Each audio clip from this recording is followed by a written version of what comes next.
Peace, peace to the people coming in. Give people enough time to come up in the room. All right. Yeah, I haven't been live for a while. Today, I want to cover something because I got a chance to watch. Listen to an audio that was played by Tariq Nasheed with a group of Karens on a reparations conversation. And in that conversation, what we got a chance to see was just the way like a lot of these white women view us. They like to paint this picture of this American utopia, and we're going into this space in this place of a better America. A better America for you, a better America for me, a better America for our children. During the shutdown, a lot of you've seen white groups come out and protest all in Black American in American cities where predominantly Black people live, and they were putting up the front like they were protesting on our behalf. And you guys saw me out there cussing them out, telling them to go back to their communities because they were only there to get money allocated to their nonprofits. They didn't care about the plight of Black people or Black boys dying in the streets or missing Black girls. None of that. All that stuff was a front for them to be at the forefront of whatever was ailing us, whatever our issues were. Whenever money would get allocated, the money would go to them. And this is what you saw play out all through 2020. It was playing out everywhere. And I was out there giving forewarning to people. So with that being said, Tariq Nasheed, he's been pushing this foundational Black American situation now for the last 2 years. Now, some things I agree with, some things I don't agree with. But what I want is the best for my people here in America. I want us to get all that's owed to us. I want us to be able to unify at the end of the day with other Black people around the world. And let's get to the point where we get back to running the world the way we used to. Now, Tariq Nasheed had a discussion or a debate with some white women. And these white women, and one well, she would be white too, one Iranian woman. She would be like the original Caucasian. And they were voicing their displeasure about us getting reparations. Oh, and these women were very condescending and very disrespectful. We're going to listen to the audio in about another 5 minutes. I'm just waiting for my brother Richie to come. We're going to listen to the audio of this conversation, and then what I'll do at times, I'll stop for a minute and talk, but I'm going to show a couple articles at the end of the audio to really get into and delve into and break down this stuff. Because like I said, a lot of these women, they will sleep with you. You brothers out there that like to cross over the aisle because you think you were robbed when you got a white woman. You think that you've amassed some form of status, or we in these spaces and these places where we're committing verbal genocide on each other every day before the world, and you believe that because you divested to a white man or you divested to a white woman that you've now arrived. So now you come back and you down talk your own people before the world. You empower and embolden these white women now to come and speak on our reparations and have the audacity to say, oh, those things were a long time ago. Everybody was enslaved. You don't deserve this. First of all, you shouldn't be emboldened and empowered to even speak on us. But you're emboldened and empowered to speak on us. Hold on a second. Wait a minute. Okay. You're emboldened and empowered to speak on us because we believe the lie. We believe everything that they said about us, and we perpetuate it on each other. Well, it's not a lie.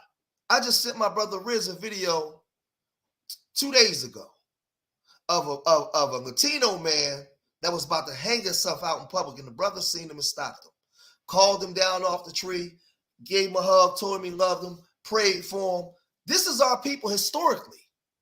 Historically, they only promote or perpetuate the so-called violence that go on in the communities, but the masses of our people are generally nice, fun-loving, forgiving people. That's the nature of Black people, especially here in America.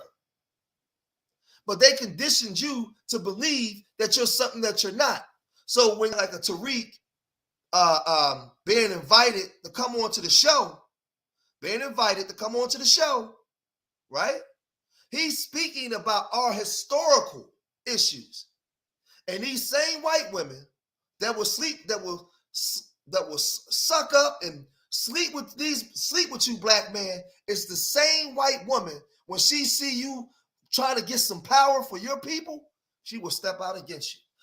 She'll be with you and procreate with you as long as she can have the power that she didn't have when she was with the white man. Because she know that you don't garner the power to be able to shut her down. So she'll get with you, get better genetics, produce with you, long as she can have power, know she can have power over you. She'll give you the illusion of making you believe that you are daddy or have power over her. But best believe, Black man, in this country, under this system, give her a problem. Give her one problem and let her call her people. And let's see who really got the power. She's only with you because under her man, she's powerless. But with you, she has all power. And she has the ability to dip into a greater gene pool. But when you, as a brother, think just one itsy bitsy glimpse of wanting to get some type of power, what they did to Tariq Nasheed, what they attempted to do to Tariq Nasheed in this interview. I'm just waiting for Brother Richie to come in, and then we're gonna share the screen. We're gonna jump right into it. What they did, because I'm not gonna be able to. Oh, matter of fact, I gotta wait for Richie to come in. He can jump in whenever he wants. I can share the screen. I forgot. Yeah, let's share the screen. Let's get right to it. Richie, when you come in, just give me a heads up. Watch this shot.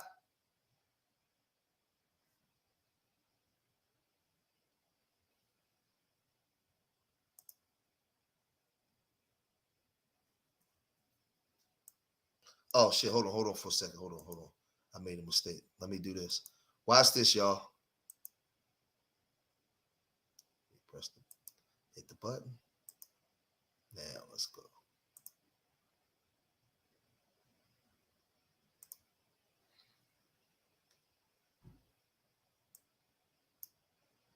Much more modern. And we haven't really had any conversation on the trans reparations that went through without really any sort of objection. So who is next?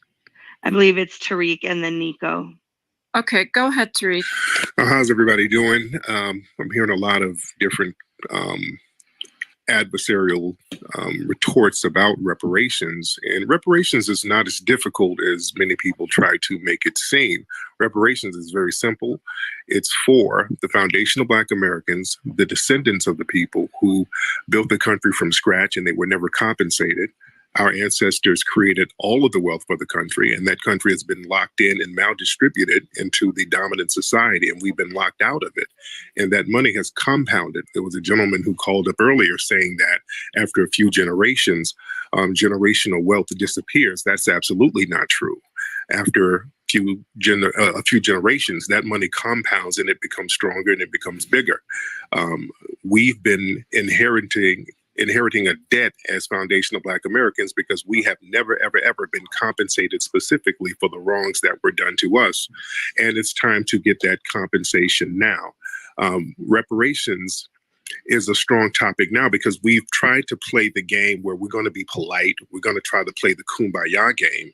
And unfortunately, the dominant society has made it a part of the culture to practice anti-Black racism as a part of a culture.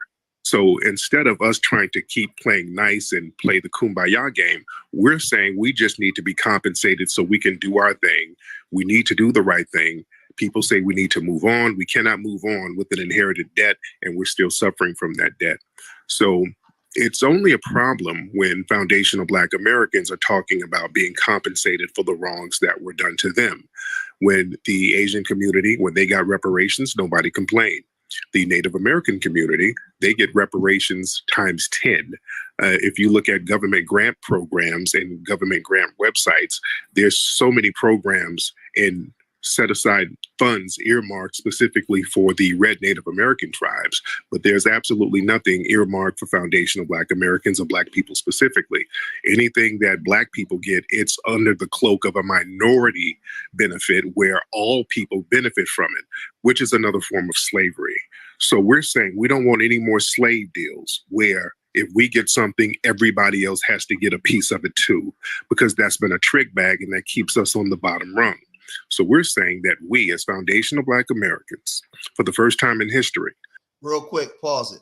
Watch how angry and offended and passive they get. Now, remember what I told you guys, man, and I'm being serious. And I don't have to cuss or get super loud, but they're okay with you when they have the fetish for the BBC, the fetish for the Black man, and all these different things. All of that stuff is good. All of that stuff is all that stuff is damn. Why I had to add you, Richie? Why didn't let you just jump in?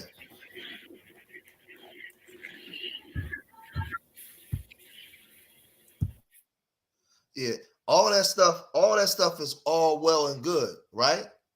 But I keep telling you, brothers, what happens when you get in confrontation with these women? Now, you hearing me, George? Yeah, I hear you good. I want to know, how come I had to let you up? How come it just didn't bring you in? No. I was about to come in, and then you bring me in just as I was about to let myself in. So it's all good. Okay. We live. Big up to the chat. Big up to everybody tuned in. Hit the like button. You know the routine. I'm gonna finish playing it. We need to be specifically compensated for a specific wrong that was done to our specific group. And it's not that hard to determine who's a foundational Black American. Most people in this country, they know their background, they know where they're from. We as foundational Black Americans are the only non-immigrant groups in this country. So we understand our background. We have bureaus and we have ways to determine our lineage, to see who was on the census forms back in 1870, all of that. So we know how to determine who's who. We're just getting to the dollar sign. What's going to be the correct dollar sign? I say we start at $20 trillion. That's a start. And when people say that that's going to harm the economy, it's not going to harm the economy because we're giving money to all of these other foreign groups. We're giving money to Ukraine. We're giving money to Afghanistan, and that money doesn't really cycle back into our economy. When we get our reparations, and I'm saying when, because it's not an if, we're definitely going to get reparations because it's the right thing to do and justice always prevails. When we get our reparations, that's going to boost the economy because that's going to circulate more money in the economy and that's going to make a better society for everybody. The problem is because of the culture of anti-Black racism, there's a psychic sick benefit that many people in the dominant society gets by thinking about us being deprived. Everything has to be about deprivation for foundational Black Americans. Their status and power is judged by our deprivation. So there has to be a cultural shift where that's not going to be normalized anymore because we're no longer going to participate in that. We're saying that we have to have an equitable society where we produce justice, and justice is compensating the people who have been the most wronged, who have built this country from scratch. That's the right and just thing to do. And I'll land my plane there. Hey, thank you for sharing and being patient. Now, wait, I'll preface this, right? Watch these white women. Watch this, Richie. And I'm gonna tell you, I'm gonna say to guys that's from my brothers that's from the Caribbean, that's from over in London, you guys can watch this and learn something this too, and preface this for your reparations argument. The brothers and sisters, they're all down in the Caribbean. That's on the B1. That's taking their fight to the reparations argument. You guys can learn from this too, because a lot of you guys like to run over to them Becky's too, just like a lot of brothers here in the United States. You great find out when it's time for them to choose. When it's time for them to choose where they're going to go and the way that they view you, because now you're asking for power. Now, so my brothers, my FBA brothers here, all day. My brothers in the Caribbean, right? A lot of y'all have reparations claims separate from ours that y'all have, but y'all like to skedaddle and run with the white women. We're gonna learn some lessons today. Cooning and swooning. We're gonna learn some lessons. Can I just ask, because I haven't heard this term before, and apologies for my ignorance. Can you explain for the space what do you mean by foundational? Black. Yes. Yes, you. Black Americans. That means a Black person who is a non-immigrant. We don't use the term African American because that makes us equal to immigrants, and we did not immigrate from Africa. Foundational Black American is a Black American whose ancestors were the foundation of America. We didn't come to America. We built America. We're the only group who actually built it from scratch. So that makes us foundational Black Americans. Okay, thanks. What do you mean by built from scratch? Built from scratch. Like we explained. Oh yeah. What do you mean from scratch? That means there was no country, there was no United States until Black people built it. Well, I would have to push back there because Black people did not build this country on their own. That's just not historically accurate. Right, we did. And also one other point, if I may, is that very few people that I know in my life have any generational wealth.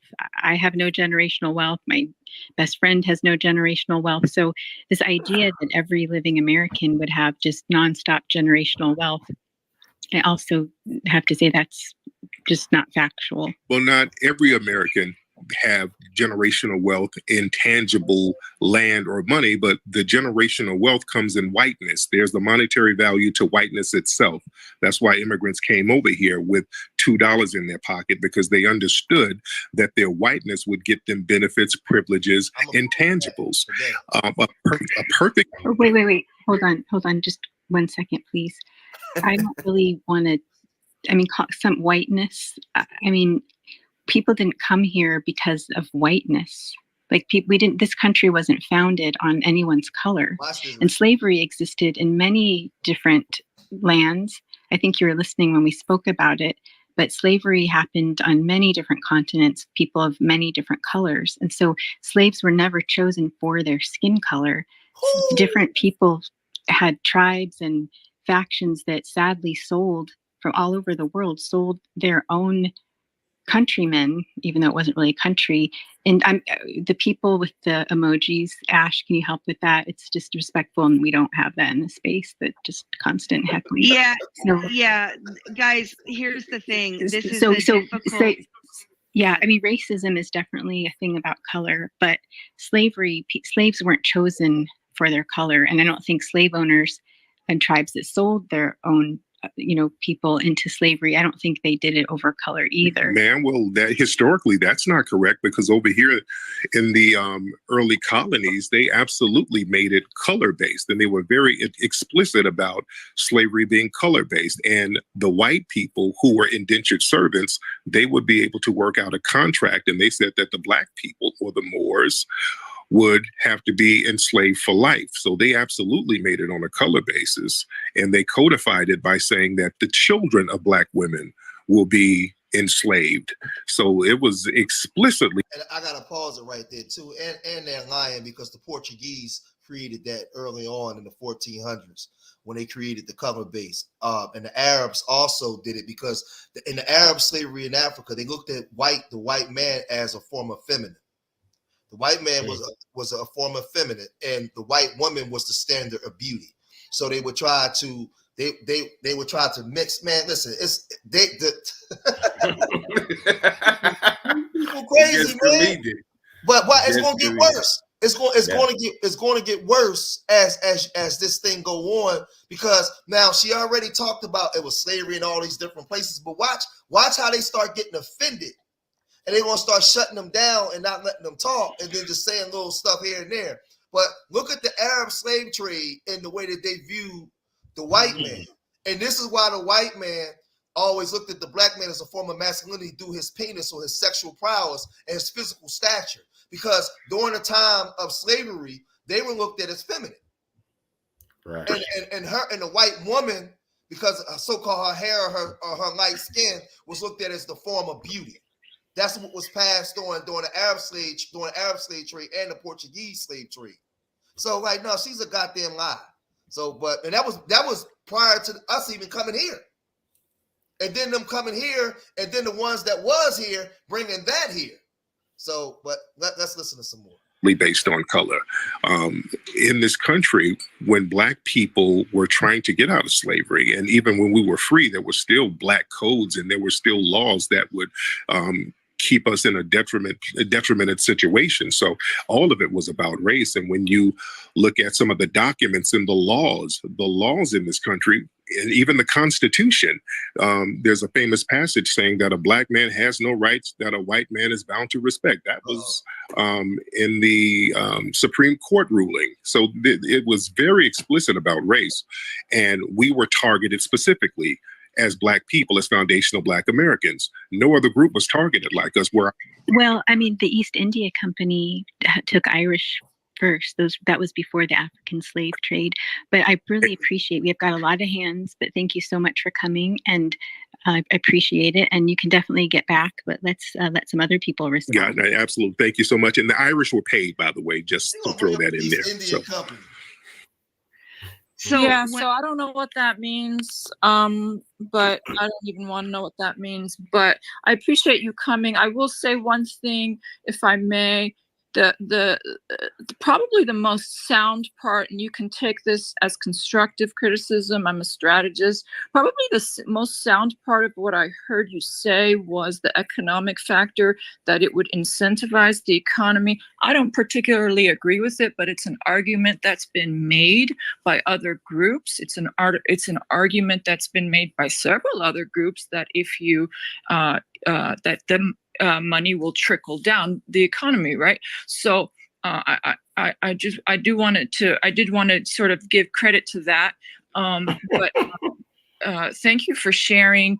Not really comfortable with they will pay kind of thing, because I don't know what that's about. Like, I'm not down with that. But anyway, but I appreciate. So before we go to the next person, can I just jump in, because I want to just kind of, there's 386 people listening to this space, a lot of folks who came in when we shifted the topic to reparations in San Francisco. This has been an incredible space.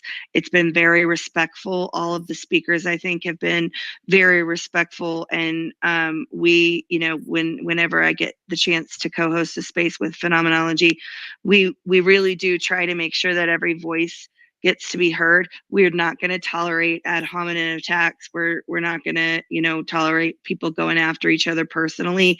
And the thing about the emojis is, if you're using emojis to, like if I'm speaking and you're laughy facing because you're mocking what I'm saying, if you're down in the audience, that's fine. If you're a speaker, it's classless and it's not in keeping with what we're trying to I don't see how y'all dudes do trying to, the discussion that we're trying to facilitate here.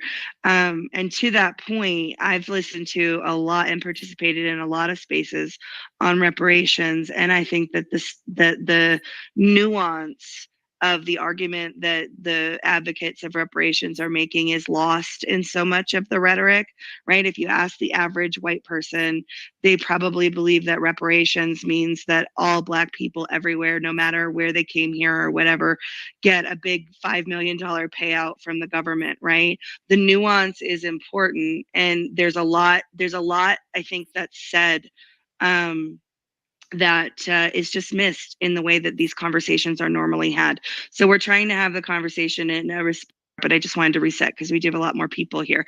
Chris, you're next. Yeah, so I actually wanted to come up and just be able to ask Tariq a question.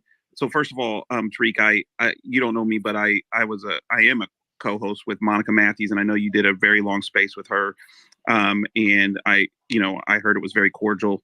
I got a little tense at times. So I just, it's a pleasure. I'm fascinated with you, man, honestly.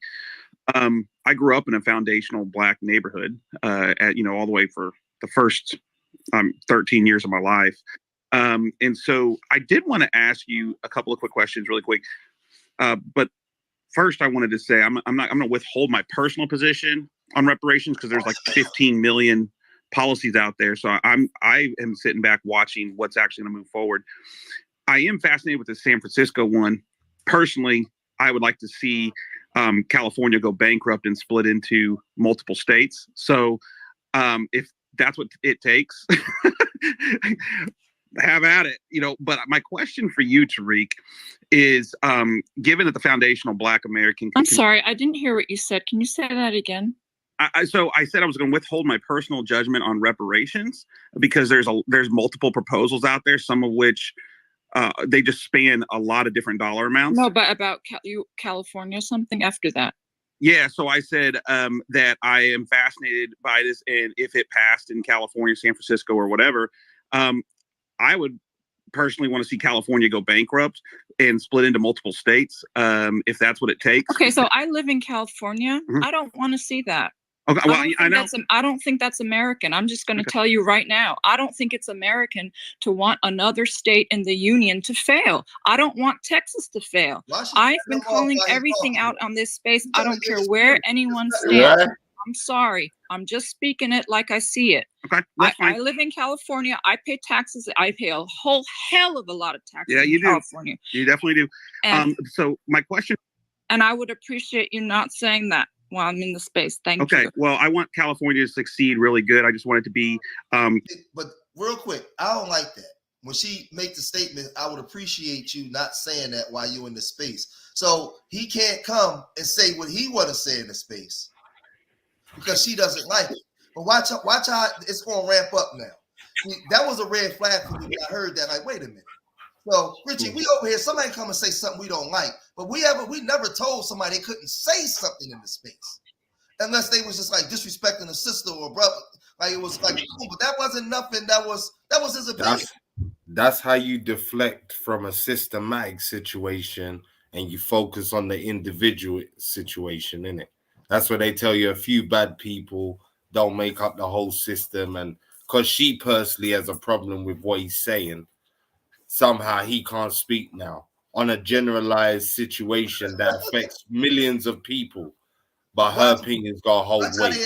Watch how they attack Tariq though. But it's great ramp up now. Fair to everybody in California and not be a communist in a couple of different areas. But the point is, Tariq, I wanted to ask you a quick question. So there's no debate that even in California as we sit, there are a number, and across the country, there are a number of foundational Black Americans that have spent tens of years of their life in prison for marijuana charges and other things. And we've seen the liberal left legalize marijuana and, now they're out there literally selling it, but these people are in jail still. Right. And so, and have had their lives taken from them in many ways in fatherless homes and the repercussions of some of that stuff and whatever. My question for you is on two fronts. One, what is your opinion on the fact that they had to, I'm going to just say they had to include the $1,200 for trans people in order to justify it in liberal California. So what is your take on that being included, given that the foundational Black American community is fairly conservative, socially speaking?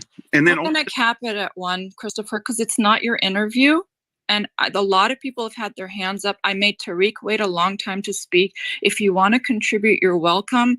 But let's let other people contribute so he can answer your question. But you're not interviewing him here. So you've already interviewed him. We've heard. So go ahead, Tariq. Okay. Yeah, Tariq. So that was my question for you, man. And it's a pleasure to be able to hear you respond. Right. Well, the thing is, there's always a way or a culture about undermining us, foundational Black Americans. Anytime we're trying to get something tangible, they will go out of their way. And when I say they, I mean the government. They will go out of their way to incentivize and to legislate resources for other groups. They will focus on trans. They'll focus on immigrants. They'll focus on foreigners. people in other countries. They'll focus on the environment. Everything is all about ultimately undermining us. When it comes to giving us something, they have to say, hey, we'll get you next, but we have to prioritize these other groups. And I don't get into the liberal and the conservative thing because it's all the same. It's two wings on the same bird. Non-political, whoever's giving the tangibles. If the Republicans are going to give us our reparations, I'll rock with the Republicans. If the liberals are going to do it, I rock with them. Anybody who's going to give us our tangibles, that's what I'm going to rock with. And foundational Black Americans deserve reparations, and we'll get reparations. It's the right thing to do, and that's the American thing to do. Uh-oh. Phenom, were you going to say something, or did you want to move to the next person? I mean, I just think that we should just, there are a lot of programs. There are a lot of programs, specifically like loan programs, education programs, subsidized programs for Black Americans. So I hate when things are just put into kind of like a selling point instead of just like a genuine conversation, because I mean, it just sounds disingenuous to me. So, like saying things like built from scratch, that it was built on the backs of the slaves. I mean, many of us. Your whiteness is intergenerational wealth. Yeah. Like, I'm just sorry. Like, I had 0 ancestors with slaves. I had, I mean, it's become like a mythology almost. So that is it. And I don't think that's American. And so it's just like, I don't, I think that these need to be like real soulful, honest human to human conversations, but not like a talking point and not like a sales pitch, because, we're all human in here. We all struggle. We all have. So basically, we got to say things the way that they think we should say them in order to make them feel comfortable. So if a Black man says, hey, this is American, right? If you're not speaking or saying it, because remember, he said your wealth is your whiteness in this country, based off the systems that were set in place. We know that, and I'm gonna prove that after I show the article. After this, I'm gonna bring everything home. I'm gonna prove the point. But listen to what they're saying, because this is the thing, right? They'll come out and protest with you on your behalf, right? As long as you're shutting up and standing behind them while they're protesting to white men on your behalf. But the minute you tell them to step aside and we're going to speak for ourselves, now you become a problem. Because they don't like your talking points. I told y'all this. Let's listen to some more. I gave y'all warning. Things in our family that we've had to overcome, it's just to like villainize a whole class or race of people because we came here in a time when slavery was across the entire globe. It was a part of humanity, sadly. And it wasn't just this idea that some white guys in Europe were like, how can we just totally go ravage a country and just steal people away? That's just not what happened. Slavery was happening. And anyone from England came here, and many people came here with no one and with nothing. And then there were also people who bought slaves and were sold into slavery. But just to say, like, to rewrite history, that's all our history is. And then also to say that, like, because someone did something wrong that was wrongly legal, generations ago, is now suddenly the fault of the family tree that has grown forth afterwards. I just don't see that either. I gotta pause it right there, because this is a teaching moment for the 58 people that's watching right now. I need everybody to just listen to me for a minute. 60 people. I want y'all to hear. Let me play back a little bit of what she said, and we're gonna break that down, because this is very important, because I see a lot of Black people fall for this too. Listen to this woman.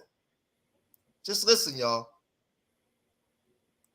How can we just totally go ravage a country and just steal people away? That's just not what happened. Slavery was happening for generations before, and anyone from England came here, and many people came here with no one and with nothing.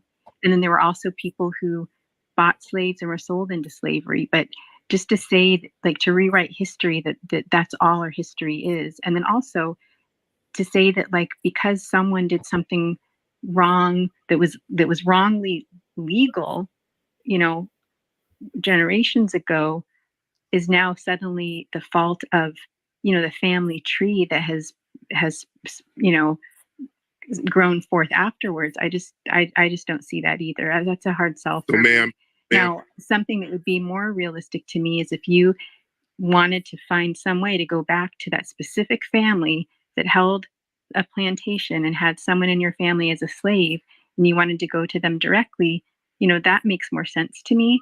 But I and my children and their children, they don't need to be punished for something that happened. Now, I want y'all to listen to me.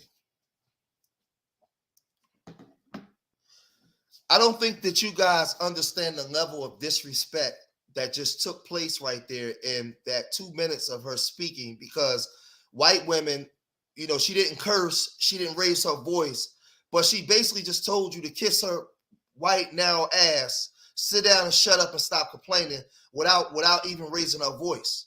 Now, Richie, do you think that if she was in a conference call with the Jewish community, and the Jewish community was expressing their concerns about maybe Jewish hate or expressing their plight on certain things, do you think that she would have said that you need to take that to the families in Germany that may have hurt you?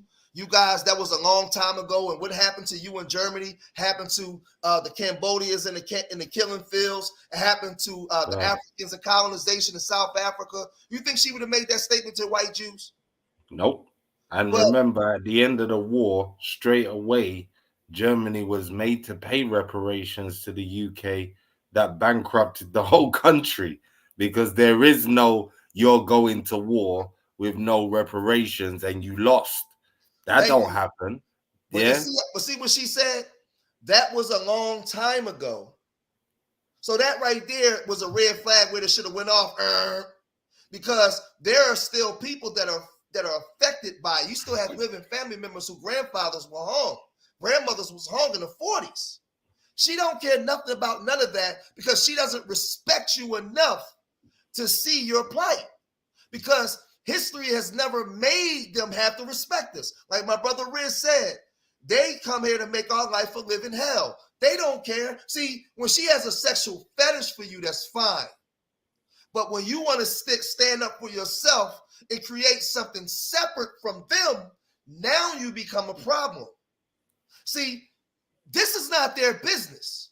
This, what I said when I started this video, and I want to do this for my FBA brothers and sisters, my brothers in the Caribbean, because I know that we, right now, we got this thing where we at each other's throat. I want y'all to listen, everybody to listen. We have separate claims, we do. I want my Caribbean brothers to take the claim to the British government because they owe them.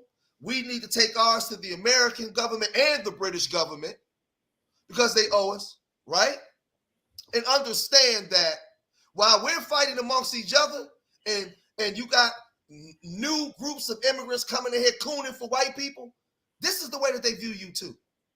Watch this, right? Because I had this conversation on the phone with Richie earlier. People like Stokely Carmichael was from Trinidad.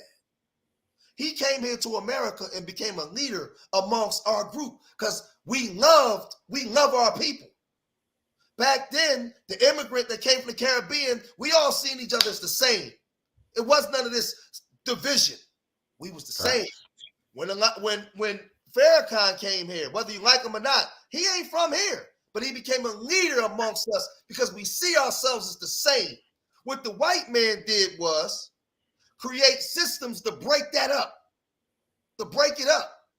and start importing coons from those countries and not the rebels.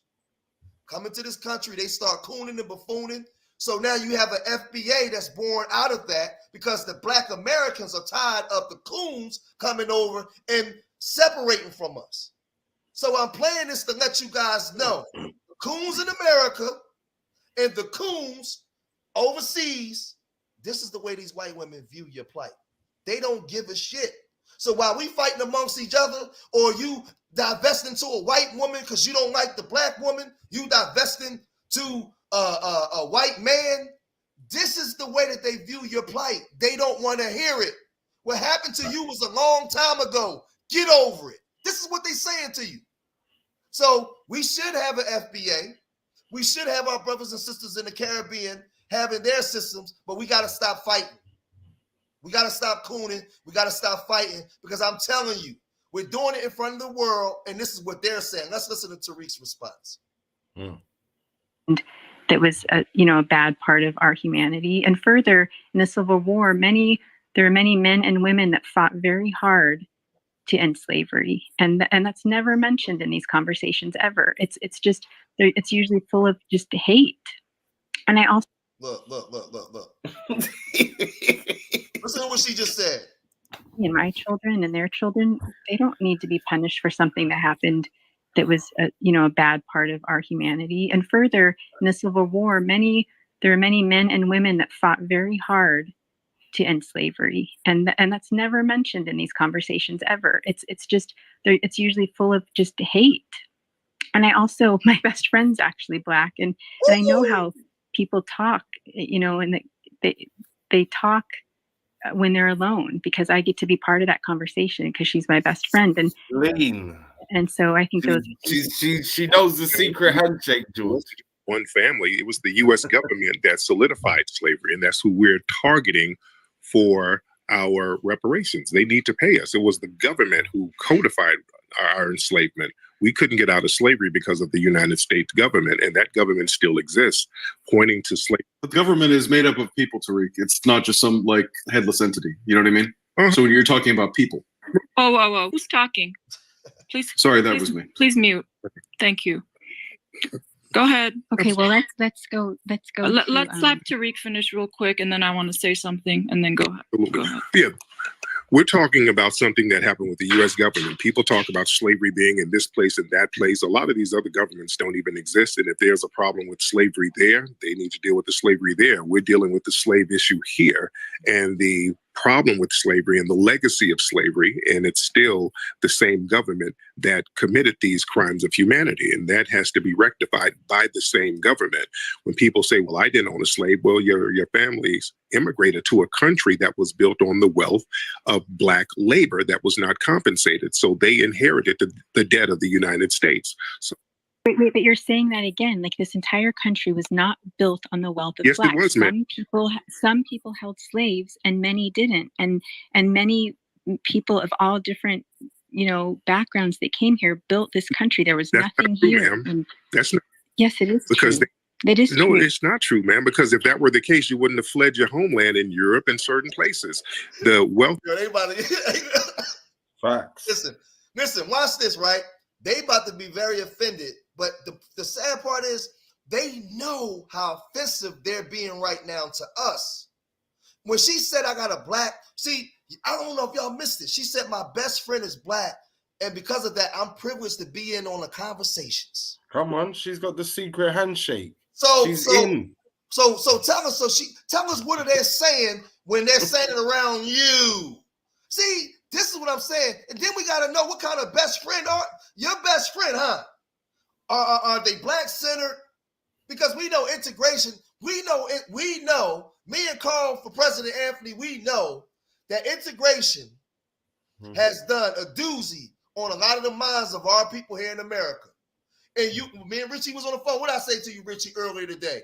Where you told me, I said in America, all online, we call out our coons. We get frustrated with you guys because we feel as though y'all don't. And then you was explaining to me, it might not show on social media all the time, but in the streets you guys do, and y'all have names for them. Richie told me the same thing. So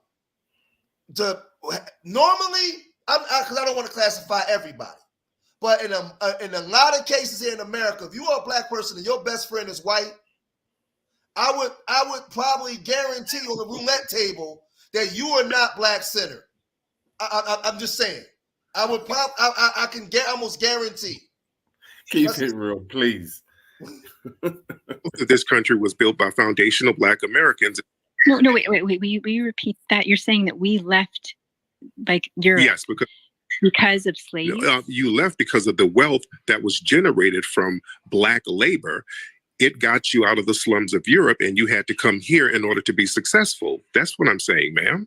We came here because of the tyranny of a tyrannical government that overtaxed, stole, and didn't allow us to worship the way that we wanted to. It was basically what's happening now in our country, ma'am, in many it ways. wasn't about religion. They came over here.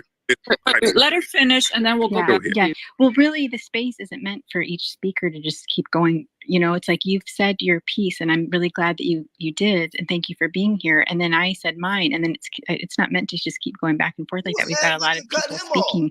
So you said your piece. You feel these certain things, and now I'm telling you like how I feel. Like and I just think that speaking in those broad terms is not helping the cause in any way, because this country was built on the sweat and blood and tears. Now, see how she said when he's speaking on broad terms, but she can speak on our plight and our situation any way she wants, and she's just right.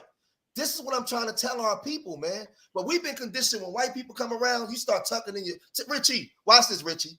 I'm African American. I'm on this side. You over in London, and you're Nigerian and Jamaican mix, right? Let me ask you a question. Tell me if I'm wrong. Here in America, when white people start coming around, we start talking funny, sitting upright, tucking in our shirts, telling your homie to be quiet. Is it the same thing over there, Richie? Most definitely. Most definitely. When Mr. Charlie come around, we start, put that weed down. Be quiet. You know you can't. We start acting funny, right? Turn the music down and all that shit. Turn the music down, right? So it's not just Black Americans. It's us in the West. It's just us, right? So by us knowing that, this is what emboldens them to get offended when he said you had to flee your country to come here, because he said, well, it was because of tyranny and this, but we don't have a right to speak about our tyranny. It offends them. Look at what she said. She said tyranny. She said they didn't have the right to practice their religion. She went to the spirituality aspect. It's gonna get worse. Look, it's gonna get worse. Let's listen to some. I'm gonna let it play a little bit. Of many people, and not just on slaves. So let's move on. It's not true, but go ahead. No, and now trying to. That's just not true. True. Not true. It was built by a foundation of Black Americans. No, it wasn't. But you've had your time to speak, Tariq, and thank you for being here. But it wasn't true. The slaves were part of America, and slavery was part of the world, and it was sad, and Americans fought to end it. And y'all missed that.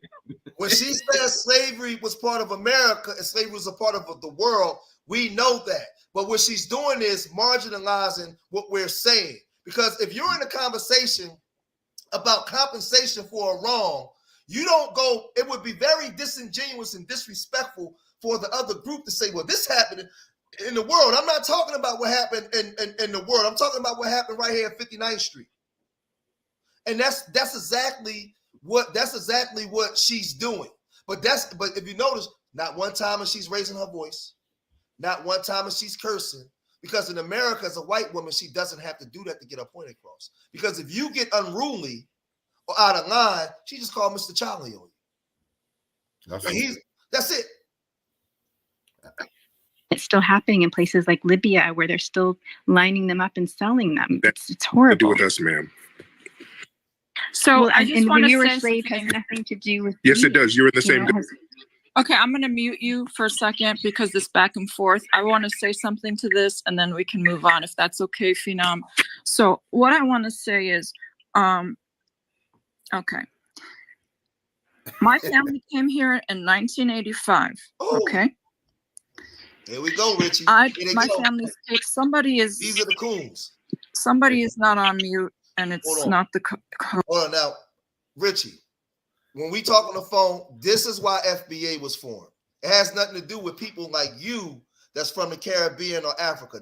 It's not about you guys. What she's about to do, FBA is about this woman and the coons and buffoons and gibberoons and calahoons and all other oons that come over here.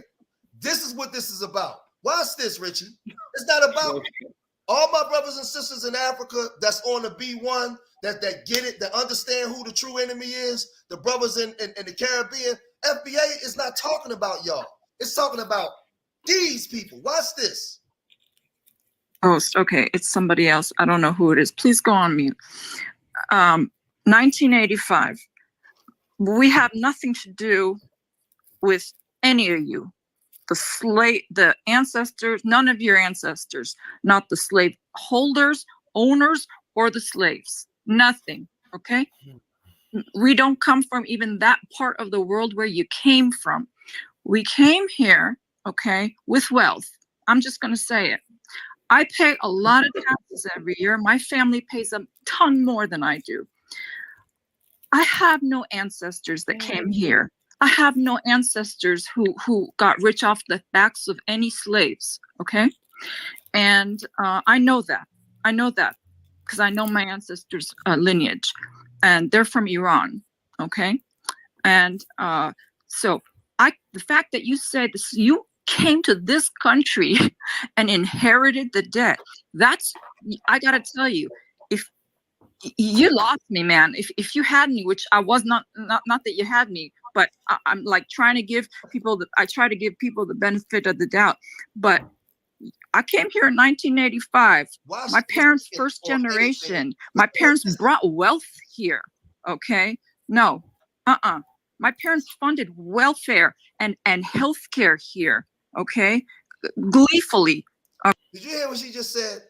Her parents funded, and having a conversation about reparations and talking to a black person, this tramp said that her parents funded welfare and different things. But see, this is the mindset. So what I want to tell like some of my brothers and sisters that's not FBA, this is why FBA is formed. It's for this type of conversations that the system promotes.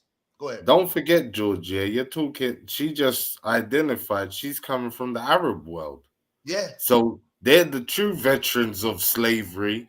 You understand? And was running that shit for 1,200 years. So when she's boasting and saying, I came here with wealth, we don't even want to dig into her shit of how your family got wealth.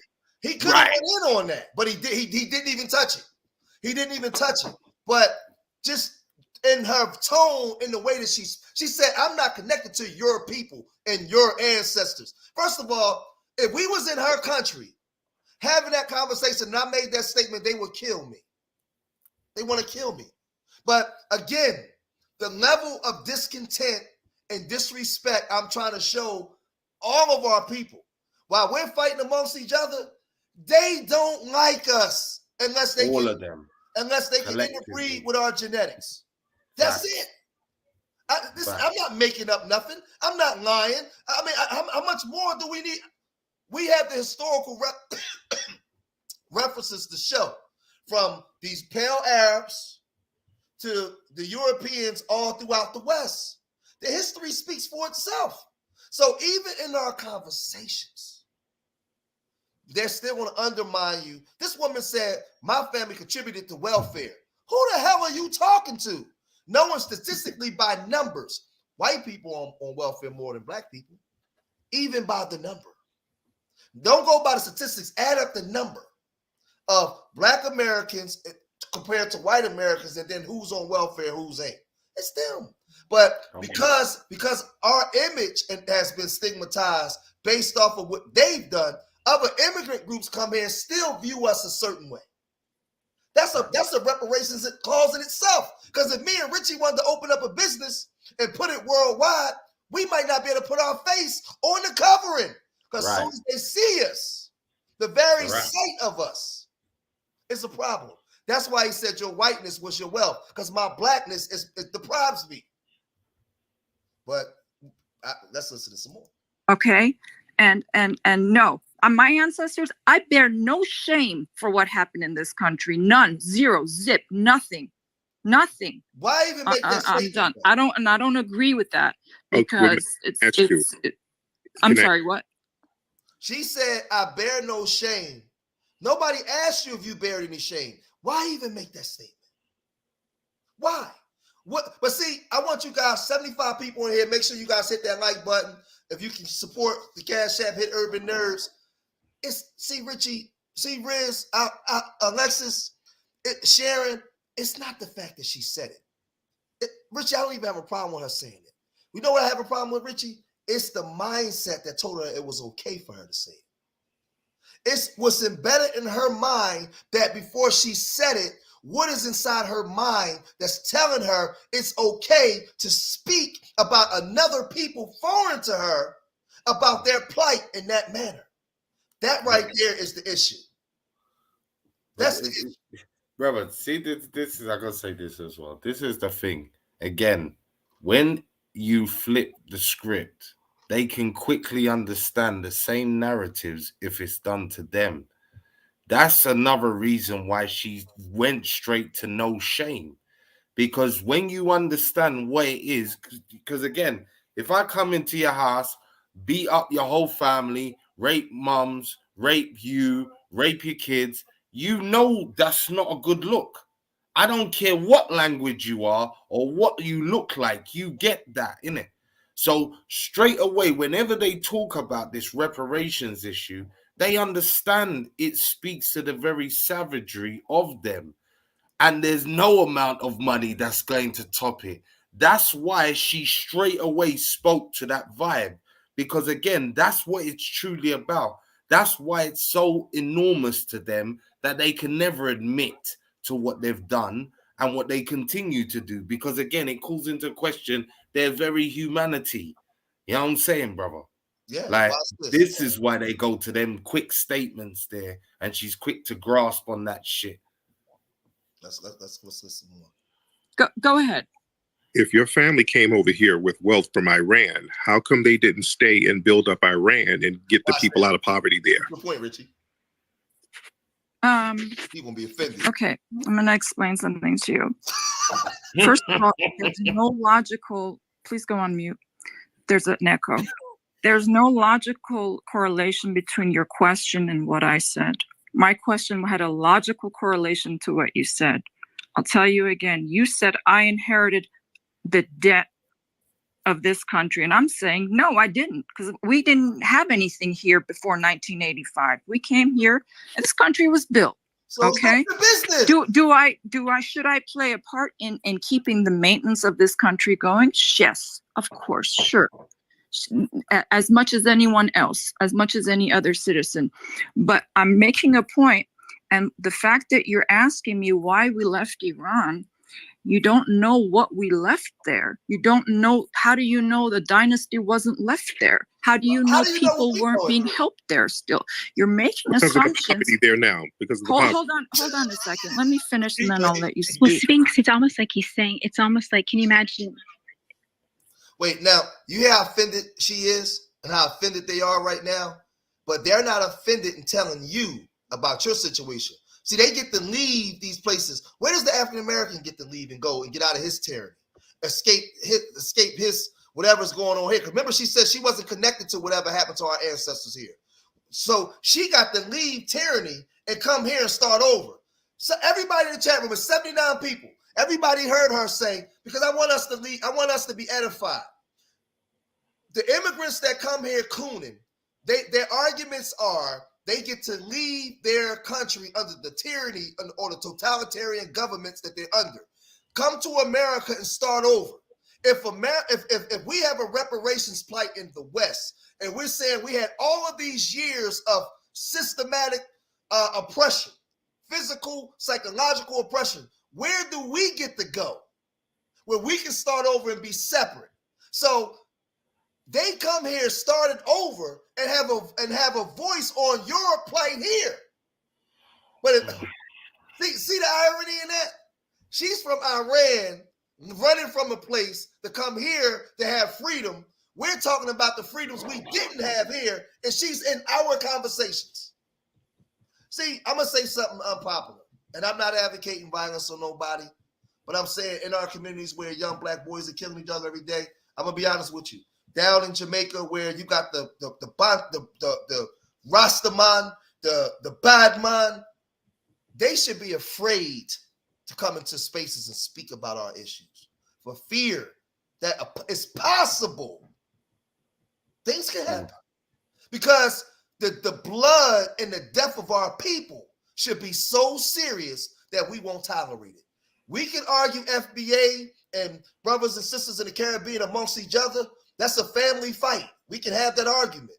But other foreigners that non-black should never be able to. It should be a fear of saying, I don't know if I'm gonna speak on them on their issues, man. That thing is too deep.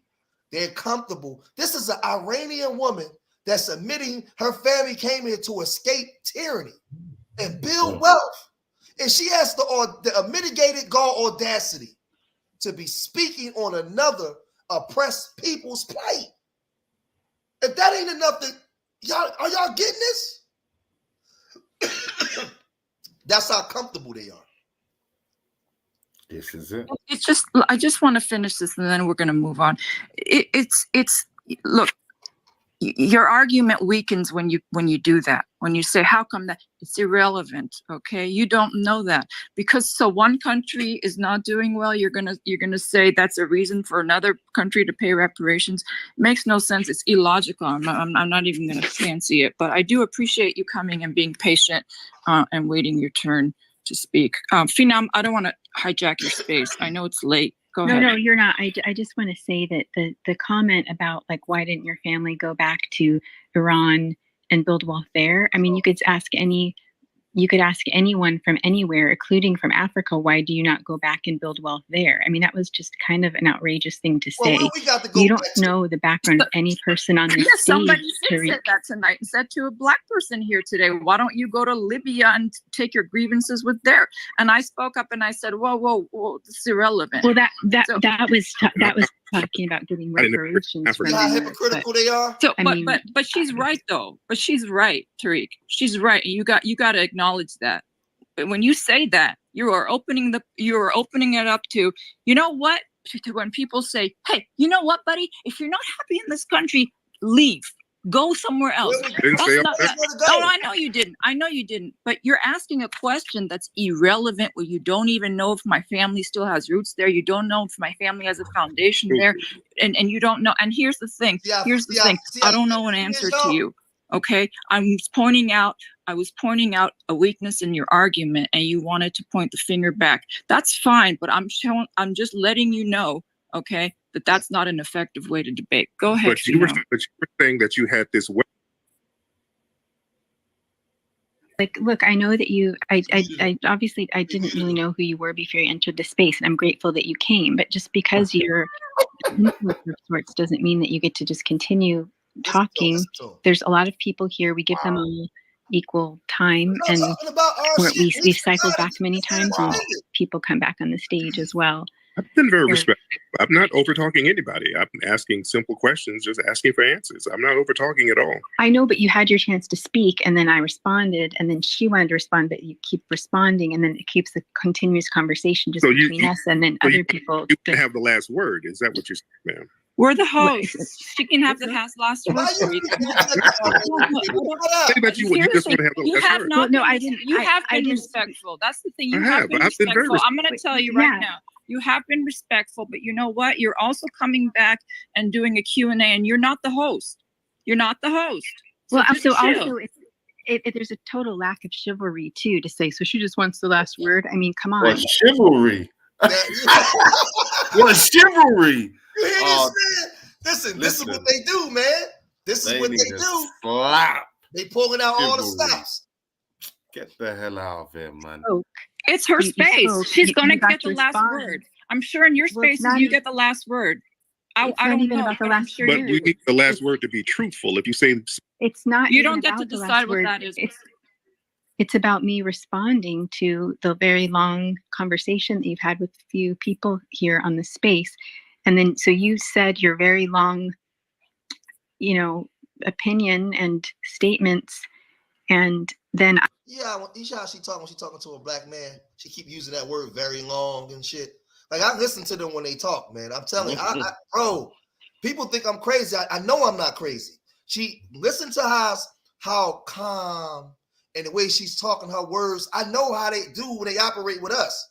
Every other, you're very long. You talking to a black man. We already know, like, you are a fetish to them. And in some ways, They become a fetish to us because they was taboo. They was taboo. We got to get out of that way of thinking, brothers and sisters. They don't mess with you like that. They don't mess with you like that, man. I'm going to show y'all that was the end of the video. I'm going to bring up something else. There are blocks like this scattered throughout the Lawndale section of Chicago's West Side Ghetto. The people who live here bought their homes from real estate speculators at double or triple their value, and they bought on contract because they couldn't get conventional or FHA mortgages. Right? Yeah. Under the contract, the buyer makes installment payments at high interest, but he builds no equity. If he defaults on even one payment at any time during the contract, he loses the property and everything he's paid into it. The banks were perfectly willing to put money in the hands of these white sellers, but were not willing to lend money to the black buyers. So the white sellers, in this case, the Jewish white sellers, were the servants of the large banks. You have to look at the other side too. These people had something to buy, they bought it, the investors, and now they have something to sell and they sold it. You're going to say because they made what is termed here excess profits immoral? I don't know if it is. Well, it seems pretty clear if a house is sold for $25,000, which is valued by the FHA at $15,000, that there's excess profit, right? Possibly, yes. I won't say definitely, but possibly. It would appear that way, but it's not necessarily so. We tried to get people to understand the exploitation that we saw. Rabbi Robert Marks was not alone. Many Jewish community leaders joined the growing effort to pressure the real estate sellers into renegotiating the contracts. And he then came to us and said, all these... Now, I want y'all to remember, this was Jews going after other Jews. Now, this is part of the mortgage situation that they was doing to us. This was way after slavery. This was the 50s, the 40s, the 50s, 60s, what they was doing to us. See, these is conversations where people like them don't have no business speaking on our stuff. I'm gonna prove more, but just stay with us. Just stay with us. We're not gonna do just talking. We're gonna show the information. People who are selling are Jews, almost without exception, and we think you should get involved. Watch this. Negotiating the contract. Listen to what he said. He said. then came to us and said, all these people who are selling are Jews, almost without exception. Jews. And we think you should get Telling involved. on Jews. So Bob and the board, including myself, agreed that we should get involved, and we did very heavily. Hundreds of home buyers withheld their monthly checks. They came up, rang the bell, still in bed. And the wife went to the door, and they served her with a paper, and then they came on in. What did they say to you? They said they were going to evict us. And where's your furniture now? Out on the street. It was a bitter, cold day. I'll never forget it. And some buyers were being evicted from their homes. And we volunteered to go out to the site of one of these evictions, and we physically picked up furniture and moved furniture back into the homes of the people that had been evicted. The sellers had hired guards with guns and placed them inside the homes, and they started firing at them. This is the stuff that our people had to go through, man. So let's come over here, right? Let's come over here, right? So when they talk about slavery, and they give you hear white people talk about who's going to pay for it. Slavery didn't build this country. How slavery became America's first big business. To watch this, right? I'm not going to read everything, but I want y'all to see this, and I need people hit that like button. Hit that like button, and everybody pay attention. Because over here, we don't do the talking. We do the teaching. To grow the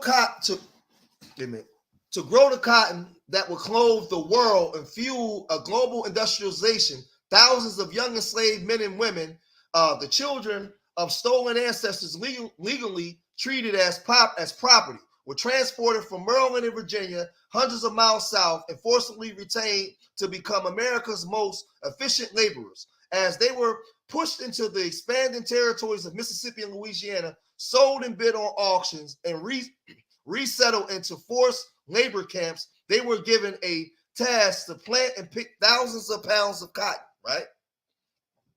Now we're gonna see if the numbers stay up or if they drop. We're gonna see right now, right? When I get into the teaching part in the last 30 minutes of this stream, if people are really are people really interested in getting information or just the sensationalism and listening to us argue about the white women, because you guys can learn something from this and you can teach it. And now when you have the FBA talking points, you have something to express, explain, talk about. The bodies of enslaved served as America's largest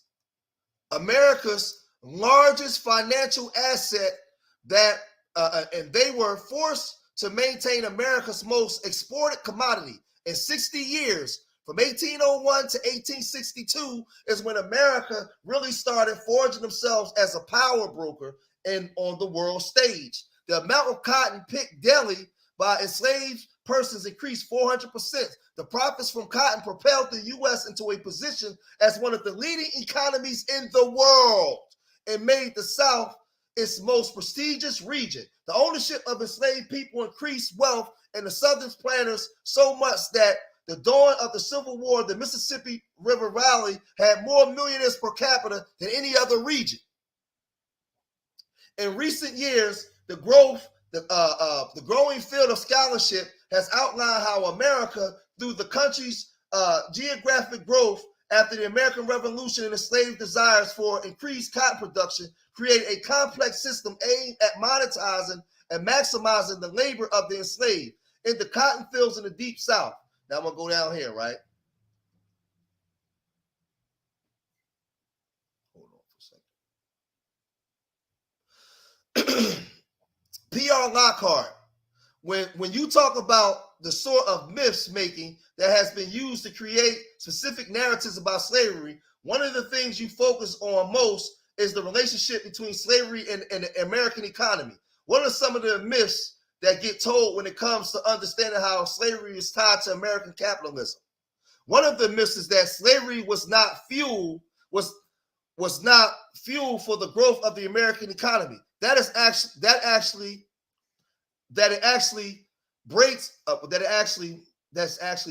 brakes put on by the U.S. group. There's a story that claims slavery was less efficient, that wage labor and industrial production wasn't significant for the massive transformation of the U.S. economy that you see between the time of the independence and the Civil War. And yet, that period is when the U.S. go from being a colonial, primarily agricultural economy to being the second biggest industrial power in the world, and well on its way to becoming the largest industrial power in the world. So when Tariq says that we built this country from scratch, Tariq is explaining to them that our labor and our work put America in the position to become the largest industrial power in the world, and would put us on the stage to be able to compete in World War I and World War II. It was based off the labor of our people. We wouldn't even have had a seat at the table in World War I and World War II. The different wars that took place if we didn't have this labor. I'm gonna prove it when I show you what happened. Watch. Just stay with us. Another myth is that slavery in and of itself is an economic system, was unchanging. We fetishize machine production and see it as quintessentially modern. The kinds of improvements in production of efficiency that you see from hooking up a cotton spindle to a set of pulleys, which are in turn pulled by a water wheel and steam engine. That's seen as more efficient than the old way of someone sitting there and doing it by hand. But you can also get changes of efficiency if you change the pattern of production and you change the incentives of labor and the labor process in itself. Because remember, Eli Whitney created the cotton gin. We created the cotton gin to make our jobs easier, right? Hold on. Matter of fact, let me go here because I don't want to start losing y'all. I want to bring it up a little more modern, right? I ain't gonna stay too much on the cotton part. I want to come up here, right? I want to go to Forbes over in Forbes, so that way we give a credible source, and we get into the insurance policies and what they did to us in insurance policies and how America was able to create wealth in this country based off of insurance policies, not just having burial wealth. Two ways we acquire Americans acquired wealth. It was through equity, through home ownership.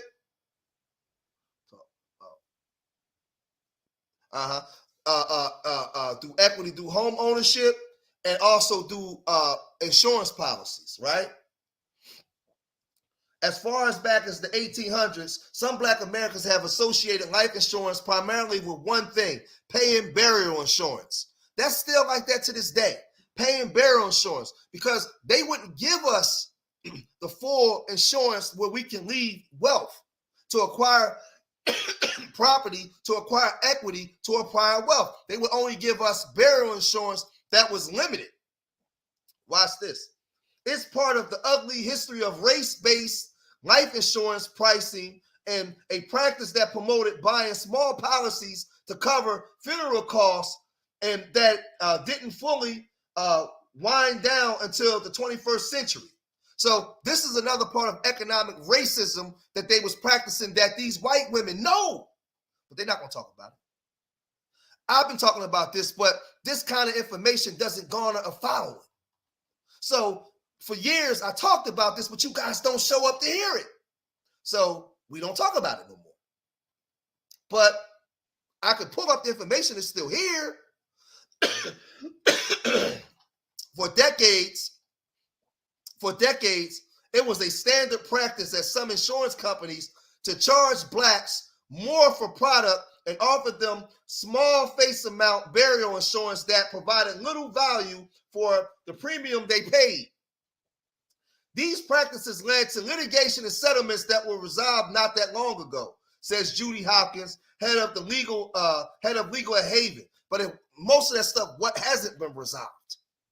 Today, Blacks also see life insurance as a way to pass on generational wealth because our people are starting to get more educated as to how the system was working. Make sure you guys hit that Cash App and support Urban Ears if you can, man. All right.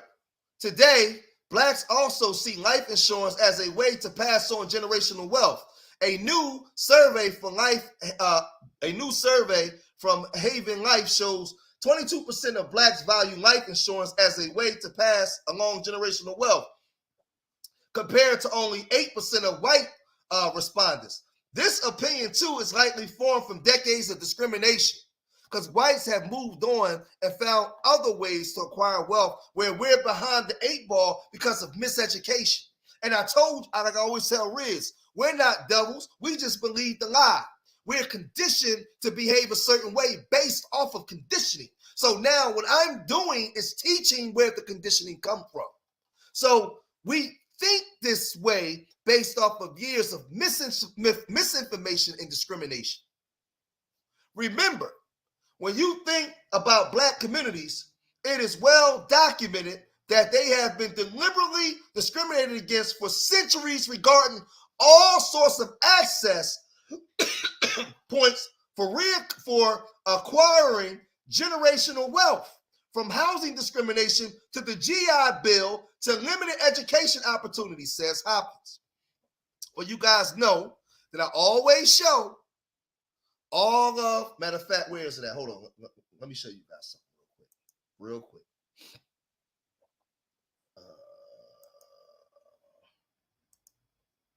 I have it up here. Whenever I show this, right, I always show you guys, right? When they talk about the discrimination and the now right here, hold on, right here, they talked about discriminations to the GI Bill, limited education, housing, everything, right?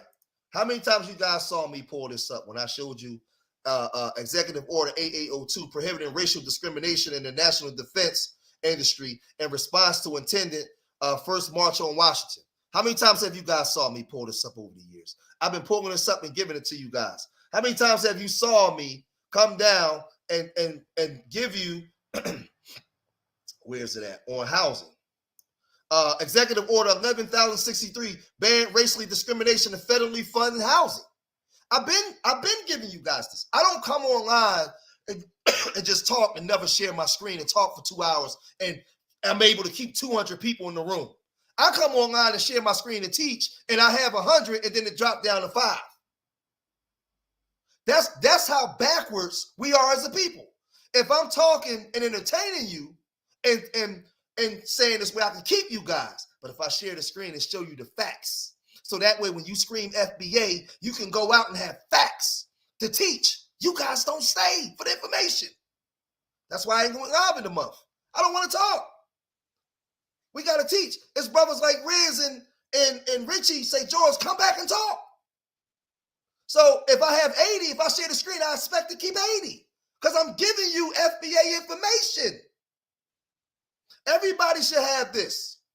Everybody that's FBA should have this. I'm going to put this in the chat room right now. Everybody that's FBA should have this. If you are FBA, you should have this. I expect everybody to take this link. Everybody should have this in a stash if you're FBA. Because this gives a timeline of our walk. And when the enemy comes up against you to try to talk to you about certain things, you say, oh, no. That's not true. I can give you Executive Order 11,047. I can give you all the executive orders that's on the books. I can give you everything that we went through to give full explanation. We ain't just talking. We share the screen and we give FBA information. So let me get back over here.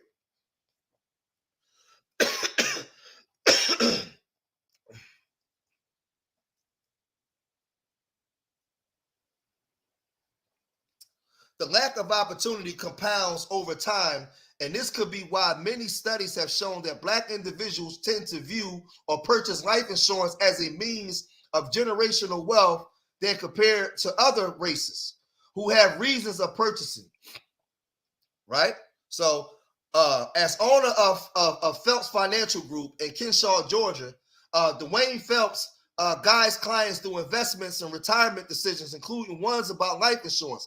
Phelps says he's come across the mindset of life, the mid-set life insurance and burial insurance among many of his Black clients, particularly those who are baby boomers.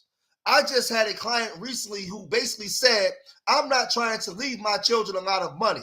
They are very successful. They are taking care of their children. I just want enough life insurance to bury me, says Phelps, who carries $2 million in life insurance coverages for himself. But this is what I'm saying. This is the mindset of our people because this hasn't been passed down generationally. We don't see ourselves this way.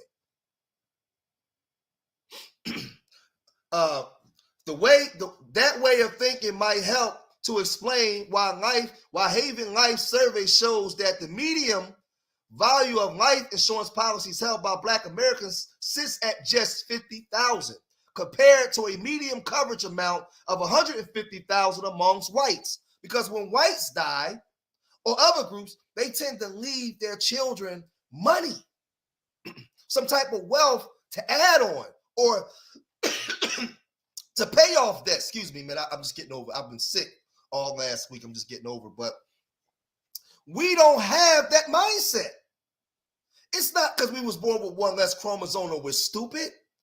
It's because we're miseducated in so many different ways. Let me tell y'all something. In the ghettos that we come from, if a lot of our people had the knowledge to really fix their problems, the economic knowledge, they would do it. They don't have the knowledge. And the dominant society knows it because they miseducate you. They don't teach you how to pay your own taxes, or if you're going to buy a car or a house, you're not being taught that. They make sure you know how to shoot a gun or make a baby. But this stuff is not taught. Hold on 1 second. 30 seconds, y'all. Give me 30 seconds.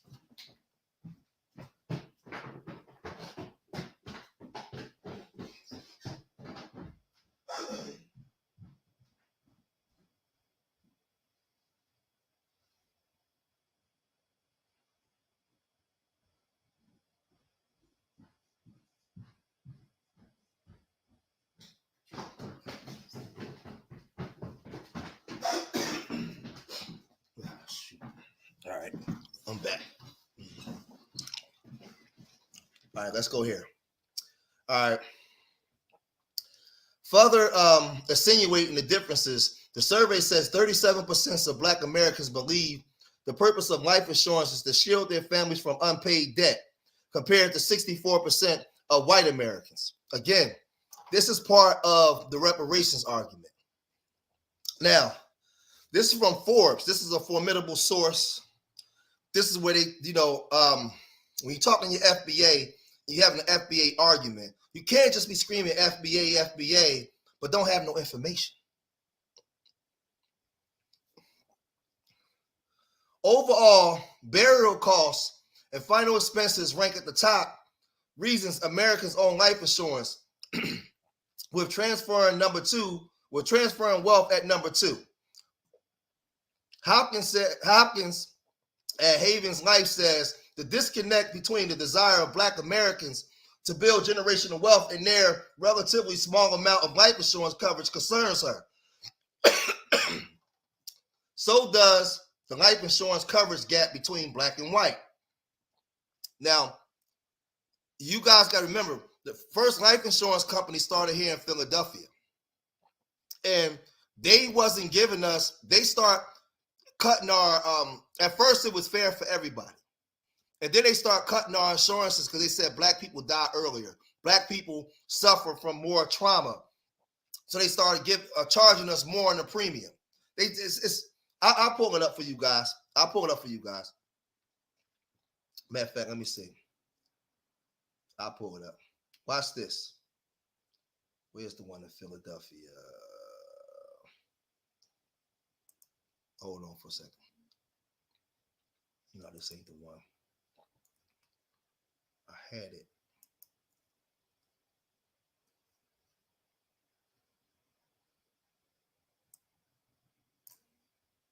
I'm gonna pull this one up because I'm gonna put this link. I'm gonna put this link in the chat too, because I want you guys to have it. Oh, this is the one I was just reading. It's gonna show you the first insurance companies. Damn, I had the joint before I came live. Let me see. Hold on.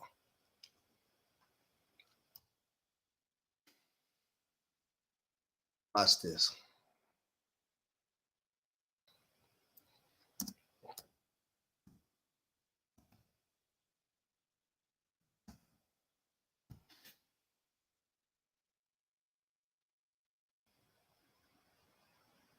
It's gonna let me pull it up. Oh, here it go. Hold on, is this it?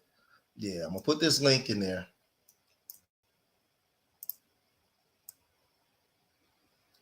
Now, this is going to give you this. This is going to give you the history. This here is going to give you some of the history of insurance companies and how they started. They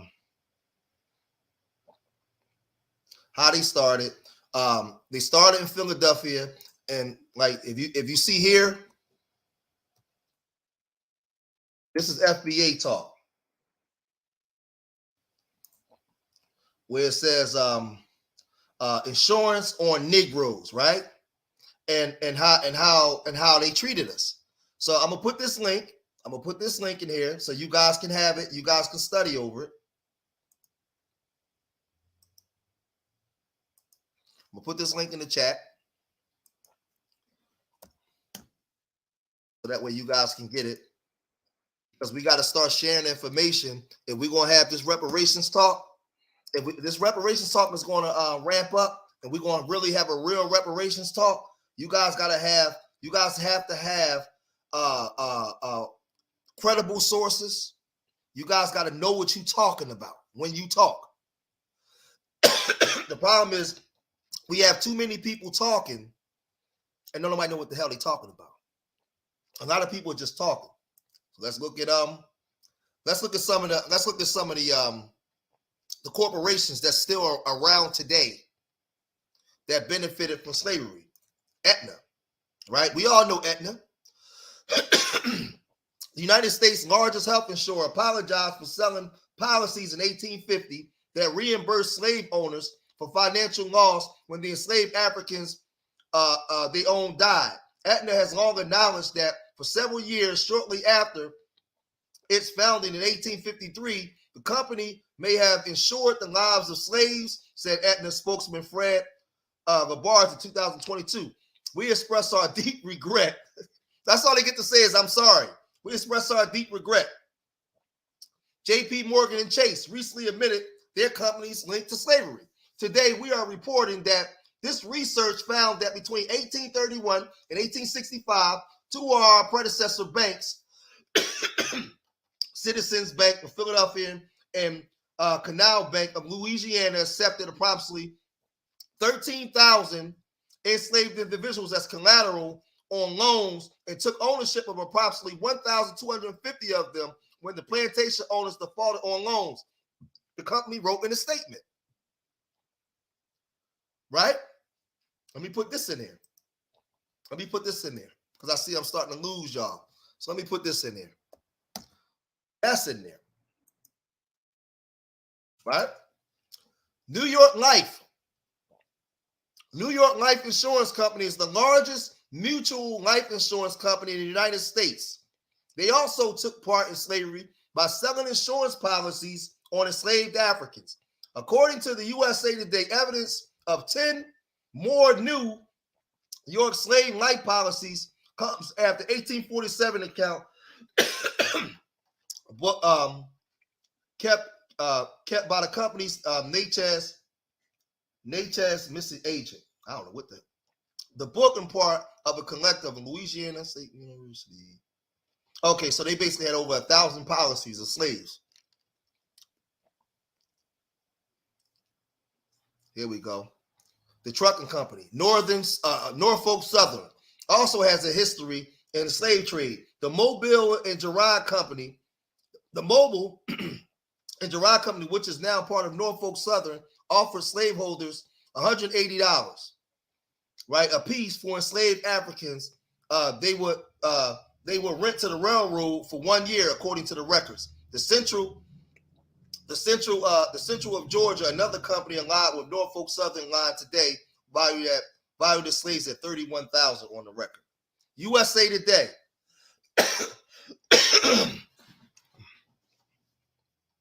USA Today has found their own parent company, E.W. Scripps and Garnett, has linked to the slave trade. There is evidence that Fleet Boston evolved from an earlier financial institution, Providence Bank, founded by the late John Brown. Here we go. CSX used slave labor to construct. We know CSX, they use slave labor to construct portions of some of the U.S. rail lines under the political and legal system that was in place more than a century ago. Two enslaved Africans who the company rented were identified as John Henry. We all remember John Henry and Reuben, the record states. They were to be returned cold when they arrived to work for the company. I want to show y'all something else. Hold on, let me see. I want to show y'all something else. I want to show y'all why Jews have so much power in this country.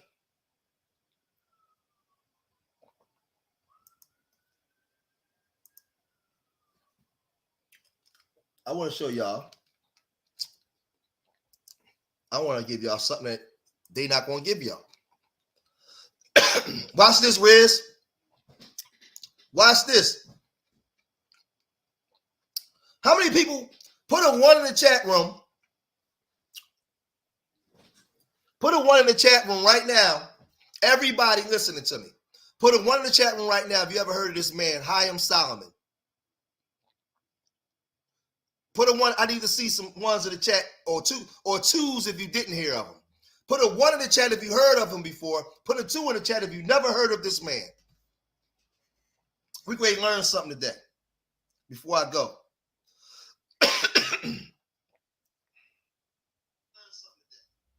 Put a 1 in the chat if you heard this name before. Put a 2 if you didn't.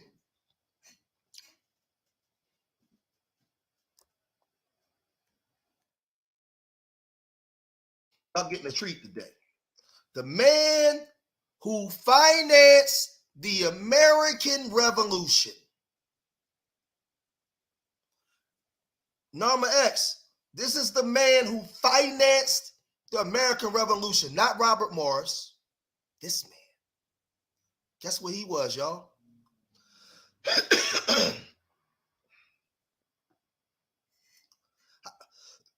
Man, my voice is acting crazy right now. Look, what does this say up here? Jewish American hero. A Jewish American hero. So I want to preface this by saying that the reason why you can't talk about Jews in this country, because their people were the ones that funded this country. So they can give you the story about the Holocaust, and that was a horrible story. But way before the Holocaust, they had already had bankers financing their revolutions for America to become America. Did y'all know that? Do they tell y'all this? Do they tell y'all this? Chaim Solomon was born in Lesno, Poland in 1740. In 1717, he was forced to leave Poland for London as a result of a partition of Poland. 5 years later, he left London for New York City, where he quickly established himself as a broker for international merchants. Sympathetic to the patriot cause, Chaim joined the New York branch of the Sons of Liberty, a secret society that did what it could to undermine British interests in the colonies. In 1776, he was arrested by the British and charged with being a spy. He was pardoned on a condition that he spent 18 months on a British ship serving as a translator for the Hussein mercenaries. As he was fluent in Polish, French, German, Russian, Spanish, and Italian. During those 18 months, Hyman used his position to help countless American prisoners escape. He also convinced many Hussein soldiers to abandon the British and join the American forces. This is a Jew. Y'all need to know this information. So now you have an understanding that the Jewish argument in America transcends the Holocaust. The reason why they give so-called Jews all this money every year is because of what I'm about to show y'all. There is no America without them. There's no America. When Robert Morris ran out of money, guess who they had to call? They had to call the Jew. He came with the money to finance the wars.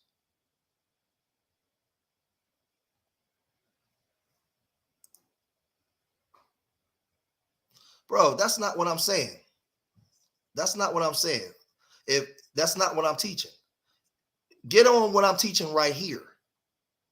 That's not what I'm teaching right now. That's not the argument. Sit down, have a seat. What you're teaching, not true. Jews use the Holocaust like a victim of crime. We already know that. This is the problem. There's a black man teaching right now. Respect my mind and what I'm teaching, because I'm teaching something that I know you don't know. So learn this, and then you can put this with what you already know. So don't say what's not true, because you don't even know what I'm teaching. We already know what they use the Holocaust is. This is why I'm trying to tell you that these stories transcend that. You got to know why they're able to use that as a crime. This is what I'm trying to teach you. So respect the black man teaching, and so you can learn something. All right, let me let you go. You always get a coon in here. Get this nigga out of here. Ain't got time for this. He telling me I'm lying, and I'm showing you something from the Jewish archives. It's always a nigga. This nigga out of here. Yeah, my bad. Yeah, we get any other coons in here, block their ass. Anybody got time for this? For that? All right. Hold on for a second.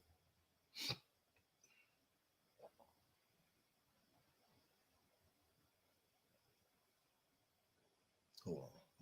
Let me get back on course. He kind of knocked me off for a minute.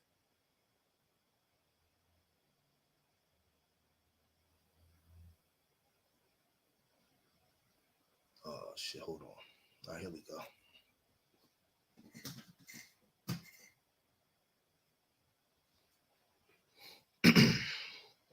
By 1781, the American Congress was practically broke. Now listen, by 1781, the American Congress was practically broke.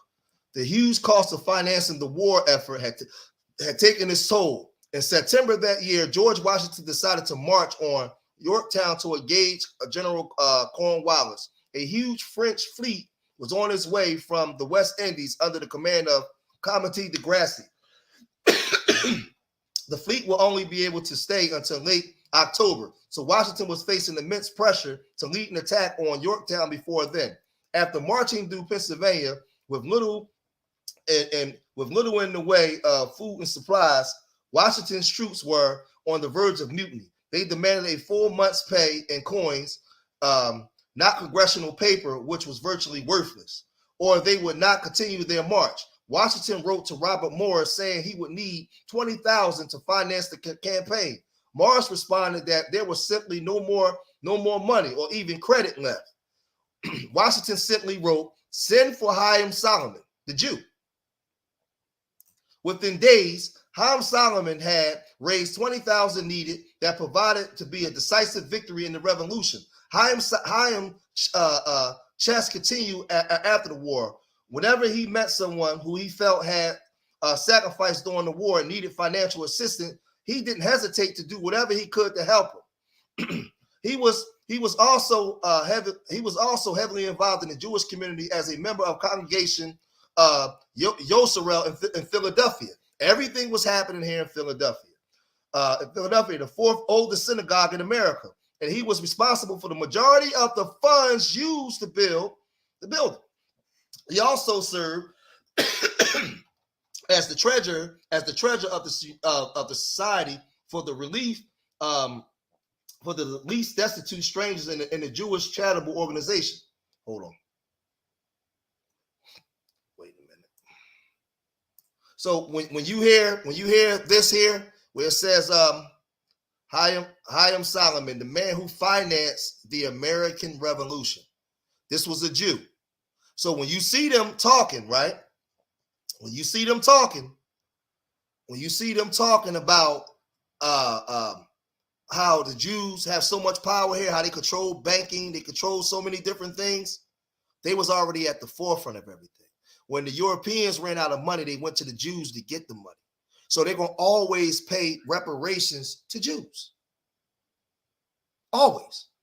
Because they don't never come and show you this. Their revolution that created America, he's the man who financed it. Right here out of Philadelphia. Yeah, I got you. You hear me, Riz? Man, I was sick as crap for the last couple of days, man. Sick as crap. So I did I put this in here? Yeah, matter of fact, let me put this link in the chat for you guys. And it's more in depth.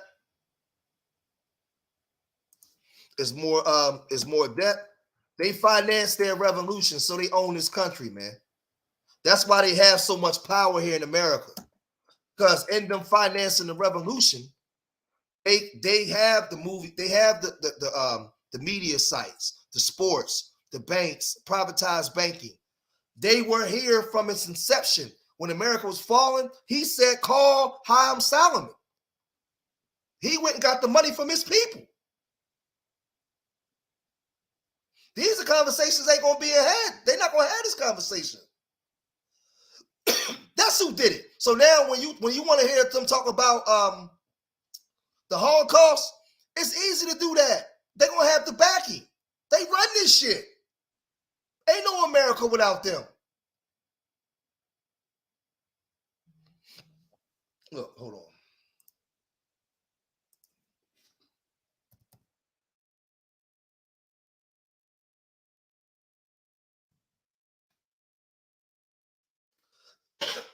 Here we go.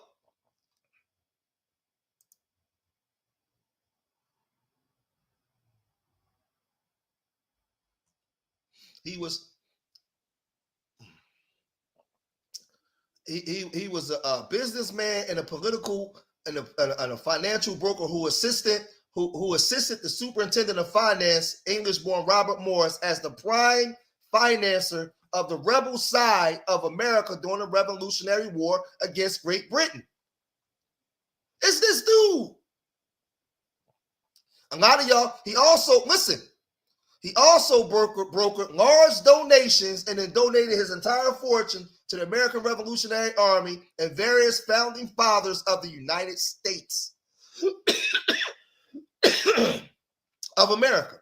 So a lot of y'all know who Robert Morris University is, but they don't let you know Haim Solomon. Why? And I'm explaining to you why they don't. Matter of fact, let me go back here while I'm talking about it. I'm explaining to you why they don't want you to know this man. The reason why they don't want you to know people like him, because when black people or people say that the Jews run everything, if you pull him out next to Robert Morris, see, listen to me, y'all. 65 people watching, right? Listen to me. When Kanye West, whether you like him or not, was going in on the Jews, and he was pulling up stuff, if you pull this up and say, well, this was the father, he helped finance this. Him and his people gave y'all the money right here out of Philadelphia. They was controlling the insurance companies and everything else. Where did they get this money from? So they made deals with the United States government that if we give you this money, what do we get? And this is how you see them take power. So even during the Holocaust, they still had private banking. They still had power. They won't want you to know this. They don't want you to know this, family. That's why you know Robert Morris University, but you don't know Haim Solomon. That's not by mistake. You don't know Mordecai Noah. That's not by mistake. So this ain't hate speech. This is public record American teaching. But let's move on, because I don't want to make this about the Jews.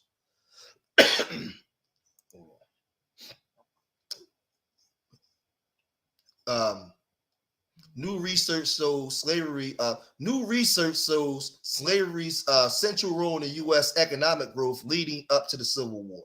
So leading up to the Civil War, with America becoming a world power, slavery was the machine or the tool,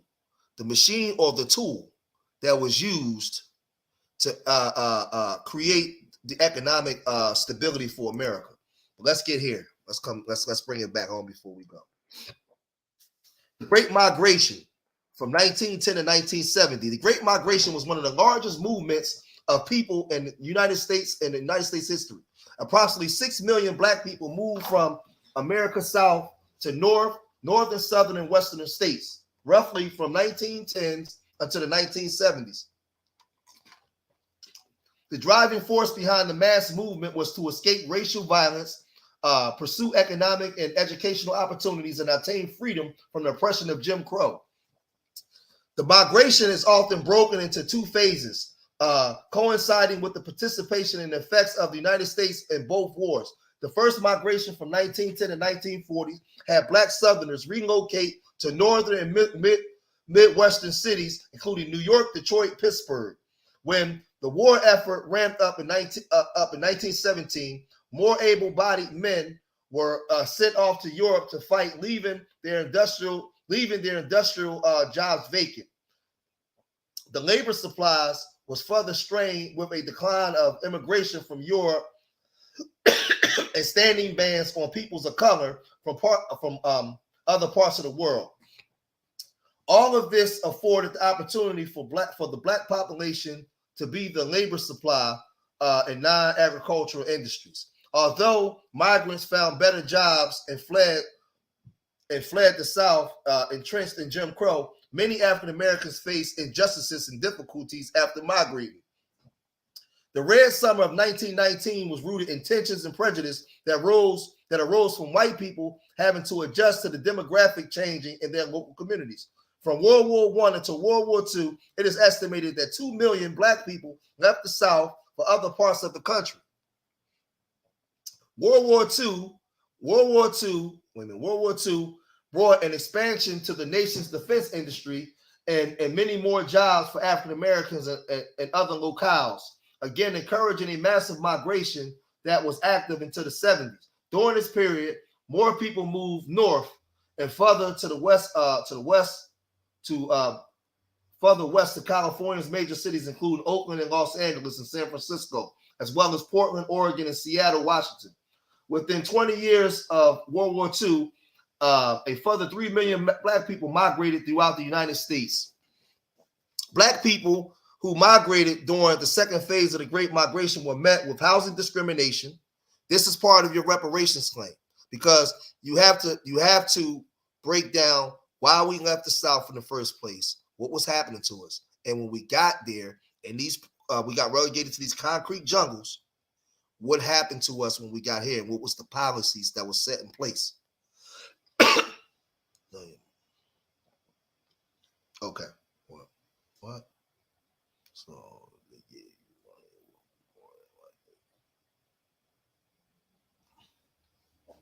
All right. Black people who migrated during the second phase of the Great Migration were met with housing discrimination as localities had started to implement restrictive covenants and redlining, which created segregated neighborhoods, but also served as a foundation for existing racial disparities in wealth in the United States. Records on this topic cover imaginary information and trends captured by various branches and agencies of the government. So, oh yeah, that's what I wanted to show y'all. I forgot. Check this out, right? Check this out. Discrimination in the military. Work to end racial. Many other American institutions was largely segregated. Throughout the war, reformers worked to end racial discrimination in the military. With Congress largely controlled by powerful Southern Democrats who staunchly supported racial separation, FDR felt he could not broadly challenge military segregation. Yet World War II provided FDR with opportunities to take action against discrimination without having to go to Congress and to create an environment in which minorities could advance in the military. During the war, blacks were admitted to the Marine Corps for the first time, and the Army Air Corps ended its ban on black pilots. With strong public support of First Lady Eleanor Roosevelt, nearly 1,000 black pilots were trained at Alabama's Tuskegee Institute. Many of the Tuskegee Airmen eventually served in combat in Europe and North Africa in the all-black 99th Pursuit Squadron. None of the bombers escorted by the unit was ever lost to enemy fire. Here, for the first time, Negro aviation cadets were being groomed to fly warplanes of a unit which was then a unit in thought only, the 99th Pursuit Squadron. Americans of Mexican, Latino, and Asian descent, as well as Native Americans, were also given unprecedented opportunities in the nation's military. Oh, shit. Wait a minute. Which one do I got it on? I got it on the wrong one. Restore peace and bring free government to the world. Listen to this white man. But beneath the veneer of America's grand self-image as the bastion of freedom and liberty was a stark reality. African Americans residing in the old Confederacy lived in a twilight world between slavery and freedom. They no longer had masters, but they did not enjoy the rights of a free people. Black Southerners were routinely denied the right to vote, segregated physically from the dominant white society as a matter of law, and relegated to the margins of American prosperity. Racial violence and lynchings festered just beneath the surface, ready to explode at any moment. And this image, it was called the lynching flag, and it flew from the national headquarters of the NAACP in New York the morning after each lynching in America. And tragically, in the first half of the 20th century, this image was seen commonly in New York as the association hoisted the flag each morning after one of these tragic events. Black Americans living in other regions of the country outside the South had their own challenges. As the nearly 900,000 Black veterans returned home after the end of World War II, they quickly realized that little had changed, and they began demanding This is the hold on.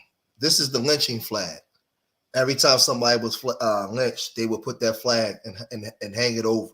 This is our history. This is our story. So when you see them white women running their mouth and talking trash, you don't let nobody. You have to know your story. Ending their rightful place in America's free government. Seen from today's perspective, the American triumph over Jim Crow segregation and disenfranchisement might seem to have been inevitable.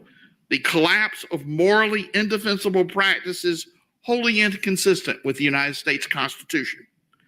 But in 1945, with Black Southerners almost entirely disenfranchised, white-dominated Southern state governments resolutely committed to the racial status quo, and the federal government largely a passive bystander. There was no obvious path to resolving this great American dilemma. Something had to be done. Watch this. But what? Yes, y'all. And by whom? My book, Unexampled Courage, details the long overlooked story of the beating and blinding of Sergeant Isaac Woodard, a battlefield decorated African-American soldier, by the police chief of Batesburg, South Carolina, on the day of his discharge from the military, and while still in his dress uniform, and the transformative impact of this incident on President Harry S. Truman and United States District Judge J. Wadis Waring of Charleston, South Carolina. Horrified and inspired by the injustice of this brutal event, President Truman. Now, this is the thing, right? Other groups can talk about the things that they've been through. This is the FBA argument right here, y'all. The FBA argument is not a pretty argument. The FBA argument is not a conversation that's had diplomatically. It's a conversation that's ugly. It's a conversation that's written in blood. It's a conversation that should make people uncomfortable. This was a man in his uniform, military uniform. When that white lady said there were so many people that fought for us, when she said, "Oh, wait a minute. Oh, okay." Please no arguing in the chat while I'm building. Come on, y'all. Now, listen, right? It was countless men hung in their uniforms, countless women raped, like Reese Taylor, and all of these things needs to be put because that woman spoke about the tyranny that goes on in Iran. Well, this is our tragedies. This is our tyranny. This is our FBA story. A lot of times when I see online, I hear people talk FBA. They're not giving. Why don't you take this image here and put it on a shirt and wear it with your dreads? Wear it. Wear it up in your job. They say, "Who that?" Tell them who it is. Tell them this is the story of our people. You want to really be FBA? Be FBA for real, unapologetically. FBA. We got to stop playing games, man, because it's too much bull crap going on out here, man. Too many people using certain slogans and stuff just to make money, but they ain't really about this culture, man, about this story, this history for real. You got to put this stuff in their face, the same way the Jews put the Holocaust in your face every day, and make sure you better not ever say nothing about them. You got to put this in their face and put this in the face of the youth so they have a frame of reference of what it is to be black in America and what their ancestors went through and who they are today. But you are too afraid to offend people unless it's your own people. This is the FBA story right here. Truman would launch a civil rights program culminating in the ending of segregation in the armed forces of the United States. And Judge Waring would issue landmark civil rights decisions, including his great 1951 dissent in Briggs v. Elliott that would become the model for Brown versus Board of Education just 3 years later. Late in the afternoon of February 12, 1946, Isaac Woodard boarded a Greyhound bus in Augusta, Georgia, after discharge hours earlier from nearby Camp Gordon and was traveling to Columbia, South Carolina, the capital of South Carolina, and then to his hometown of Winsboro, where he was to rendezvous with his wife after several years of separation. During one of the frequent stops along the way, Woodard approached the white bus driver, and asked if he could step off the bus to relieve himself. At the time, interstate buses did not have restrooms, and Greyhound drivers were instructed to accommodate such requests. Instead, the bus driver cursed Woodard, telling him, "I ain't got time to wait," and ordered him to return to his seat at the back of the bus. To the apparent astonishment of the bus driver, Woodard cursed him back and stated, "Talk to me like I'm talking to you. I am a man just like you." The stunned bus driver told Woodard to go ahead, but at the next stop in Batesburg, South Carolina, the bus driver, now no longer concerned with staying on schedule, departed his bus in search of a police officer to have Woodard removed from the bus and arrested. Woodard soon found himself confronted by the police chief of Batesburg, Linwood Shaw, who responded to Woodard's efforts to explain himself by striking him over the head with his blackjack and escorting Woodard off to the town jail.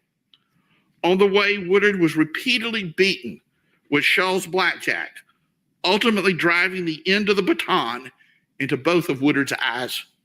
The sergeant was then thrown in a semi-conscious state into the town jail for the night. When he awoke the next morning, he realized he could not see. Later that morning, Woodard was taken to the town court and convicted of drunk and disorderly conduct. Accounts of Woodard's beating and blinding were reported in the black press and received nationwide attention when Orson... Let me ask y'all a question. Let me ask my FBA people a question.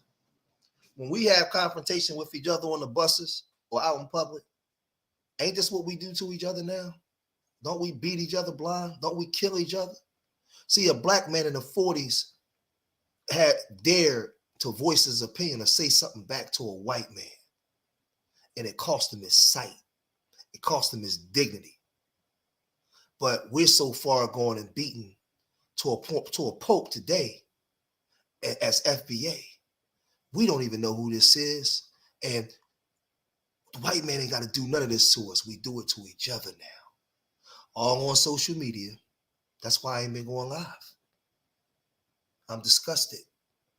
You check FBA people all across social media, all we doing is beating each other with billy clubs verbally, tearing out each other's eyes and verbally castigating each other every day. Because we don't respect this history. But then got the audacity to go and complain about the white man and his racism.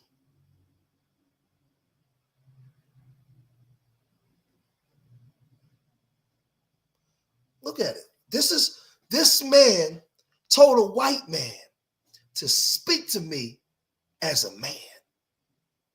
And the white man said, "Okay, nigga, I got something for you." This is our reparations argument. This is our argument that we bring to the table. When you talk about black on black crime and the violence, you bring up this. We perpetuate this violence on each other today because it was a violence that was perpetuated on us. And we've never got any type of reconciliation, no type of atonement, no type of economics to redevelop our people. So we begin to take that frustration out on each other. So now what we do is what you did to us, we do to each other. And you actually get a financial surplus off of our dysfunction. This is the reparations argument. Because this black man in his suit, coming from the military, told a white man, "Respect me as a man." And a bunch of white men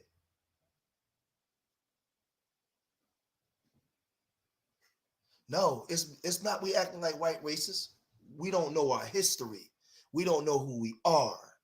Any group of people that's been robbed of a thorough knowledge of self and don't have a culture or frame of reference that dictates how they treat each other, how they build, how they spend their money, how they eat, how they dress, will be in a system of disarray. Our people are in a position to end the day because we never had systems to help redevelop us like the other groups had. And when you had upstanding black men like this that came from fighting for America, he was beaten and had his eyes taken out just for telling a white man to respect him. And what they did was give us generations of misinformation. So today, we do this to each other. This is the reparations argument. Because there was a period of time when the Jews was killing each other in America too in the streets. So was the Italians. So was the Polacks. And the United States government subsidized housing and insurance policies for them to acquire wealth. When it came to us, they didn't give us the same. So we perpetuate the acts of violence on each other that they did to us. Let's listen to some more. This is generational trauma. You're right, my brother Kurt. You're right. Wells focused on the incident in his weekly radio program on ABC Radio. Mass meetings were organized in black communities across the nation to protest Sergeant Woodard's treatment.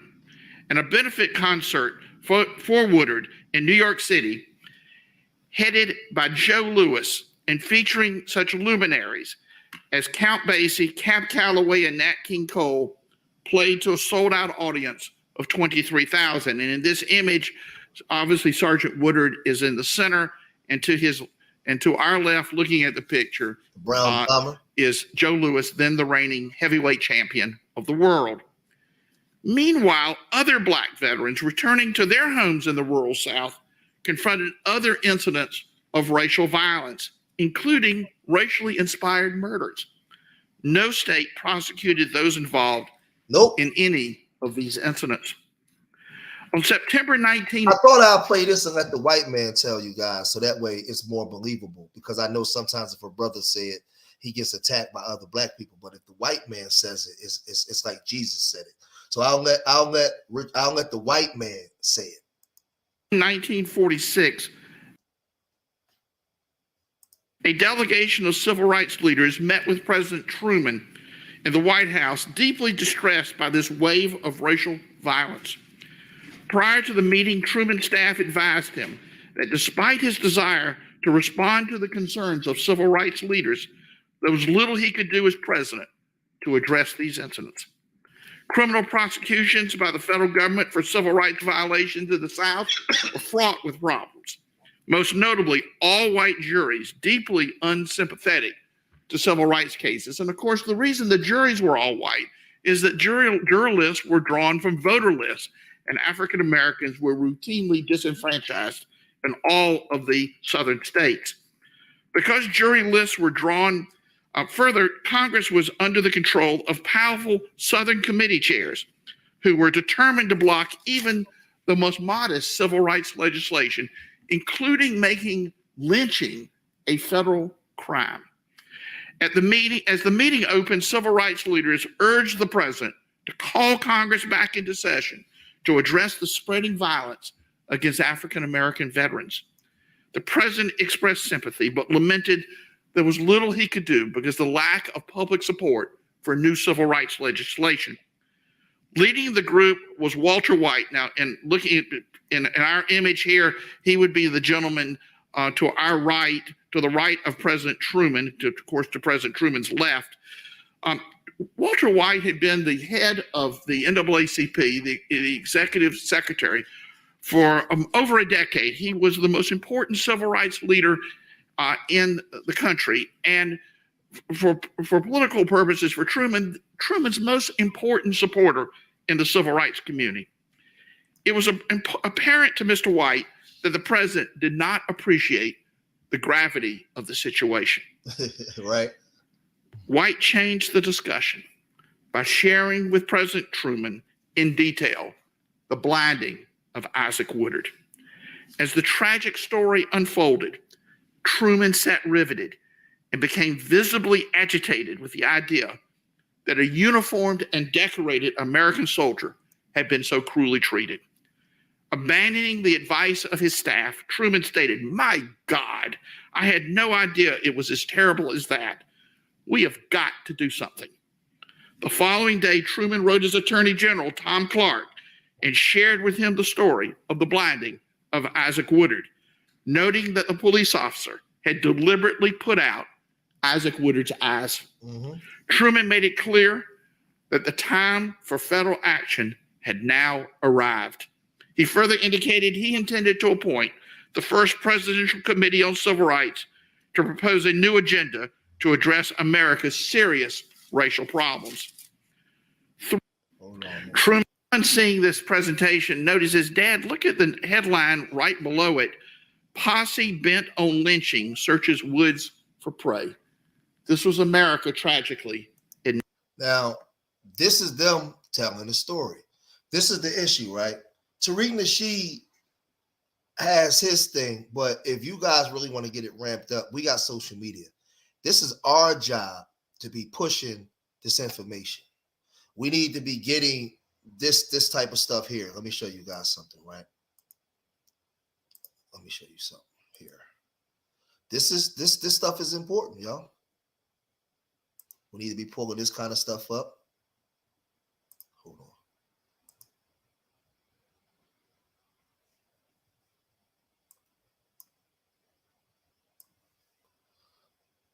We need to be pulling this kind of information up, right?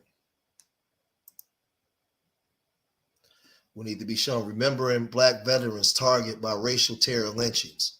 You had Black veterans fighting in the war. They was coming home and being murdered. They was being attacked and hung. It's so many of them. From like I said, Hosea Williams to so many of them. Hosea Medgar Evers was shot in front of his wife, shot in his back. It was so many brothers that were seized and killed and lives just snuffed out from them. But this is part of our history. This is the stuff that you guys are supposed to be paying attention to. So let me move this back over. I'm gonna play some more, just a little bit more before we get out of here. But I wanted to do this stream because it was important that you guys hear those white women, and then I come back and I teach on the flip side to let you guys know. Stop saying FBA if you don't even know what FBA is. Please pick up the information and just go read it for yourself. You ain't got to agree with nothing I say. Just take the information down and go research it yourself. That's the best. That's what you can do. Go take the information down, go research yourself. Let's listen to a little bit more. 1948. The successful desegregation of the military, which Truman implemented before he left office, marked the beginning of the end of Jim Crow in America. The Justice Department's efforts to prosecute Linwood Shull in the federal district court in Columbia, South Carolina, produced in the short term a predictable result. An all-white, all-male jury acquitted the police chief after only 28 minutes of deliberations. The case was tried before United States District Judge J. Wadis Waring, a Charleston patrician whose father was a Confederate veteran and multiple generations of ancestors were slaveholders. Prior to the trial, Judge Waring was personally skeptical about the federal government's prosecution of a local police officer, but his views changed when he heard the highly credible testimony of the blinded sergeant, who described his arrest and vicious beating at the hands of Chief Shull. As Shull supporters cheered his acquittal, few noticed that Judge Waring's wife, Elizabeth, who had attended the trial, left the courtroom in tears. Judge Waring joined his wife later that evening, and both were traumatized by the trial over which he had just presided. No, they wasn't. The Shull trial forced the judge and his wife to stare directly into the Southern racial abyss, a view which would forever transform both of them. Y'all know why I'm playing this? I'm playing this because I want you guys to understand something. When you talk to these people, don't ever think that they don't understand this history. This white man has written a book and he's breaking down timeline for timeline, our history. You know why? Because I want you guys to understand something. This isn't just our history, family. This is their history as well. They know this history. So when you guys are talking to them about FBA and racism and you don't know what you're talking about, shut up. Because they know this history better than you do. Go and empower yourself with information. Candy, hold on, what's the sister name? Hold on, somebody gave us a cash app. Candy James, thank you for the $20 cash app. Thank you so much. That goes directly to our foundation, Urban Nerds. Know what you're talking about. No, these people know this history because it's not, listen, Black history, our trauma in this country is not just our history, it's white history too. It's American history. They played a part in this history, so they know it.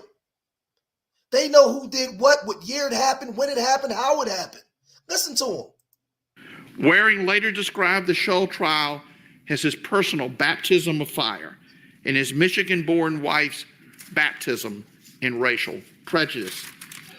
The Warings returned home after the Scholl trial, resolved to learn more about issues of race and justice, which the Warings had previously thought little about. These were not subjects which could be openly discussed among white Charlestonians of that era. The Warings decided to undertake their own self-directed study. Each evening after dinner, Elizabeth would read a portion of a selected work to allow the judge to rest his eyes after a day of handling his judicial duties. The couple would then discuss what they had read, often while driving around Charleston in the evening, a favorite pastime. Many have asked me, well, what did they read? And what they read were books that many of you may have remembered from your college study days. W.J. Cash, Mind of the South, Gunnar Myrdal, The American Dilemma. The American Dilemma was a study funded by the Carnegie Foundation immediately after World War II to make an in-depth, candid assessment of the racial problems of the United States. And Swedish economists and social scientists. The trial included the testimony of Dr. Kenneth Clark. All of the original Briggs plaintiffs chose to join the new suit. And then I'm gonna do a part two. The newly filed Briggs case was tried in the Charleston Federal Courthouse in May 1951 before a 3-judge panel, which included Judge Waring. In prior years, civil rights cases in the South were sparsely attended by members of the Black community, lest they be identified as members of the NAACP or challengers to the racial status quo. But on the morning of May 28, 1951, as the sun rose in Charleston, African Americans lined up at the federal courthouse and down Broad Street as far as the eye could see, hoping to observe what many thought might be the most important case in American history. Judge Waring observed the massive crowd from his office window, later describing the scene as a breath of freedom. My dear friend Jonathan Green, a noted South Carolina artist, has painted this scene, which depicts the opening day of the trial of Briggs v. Elliott. And if you notice in a window, you'll see Judge Waring staring out into the crowd.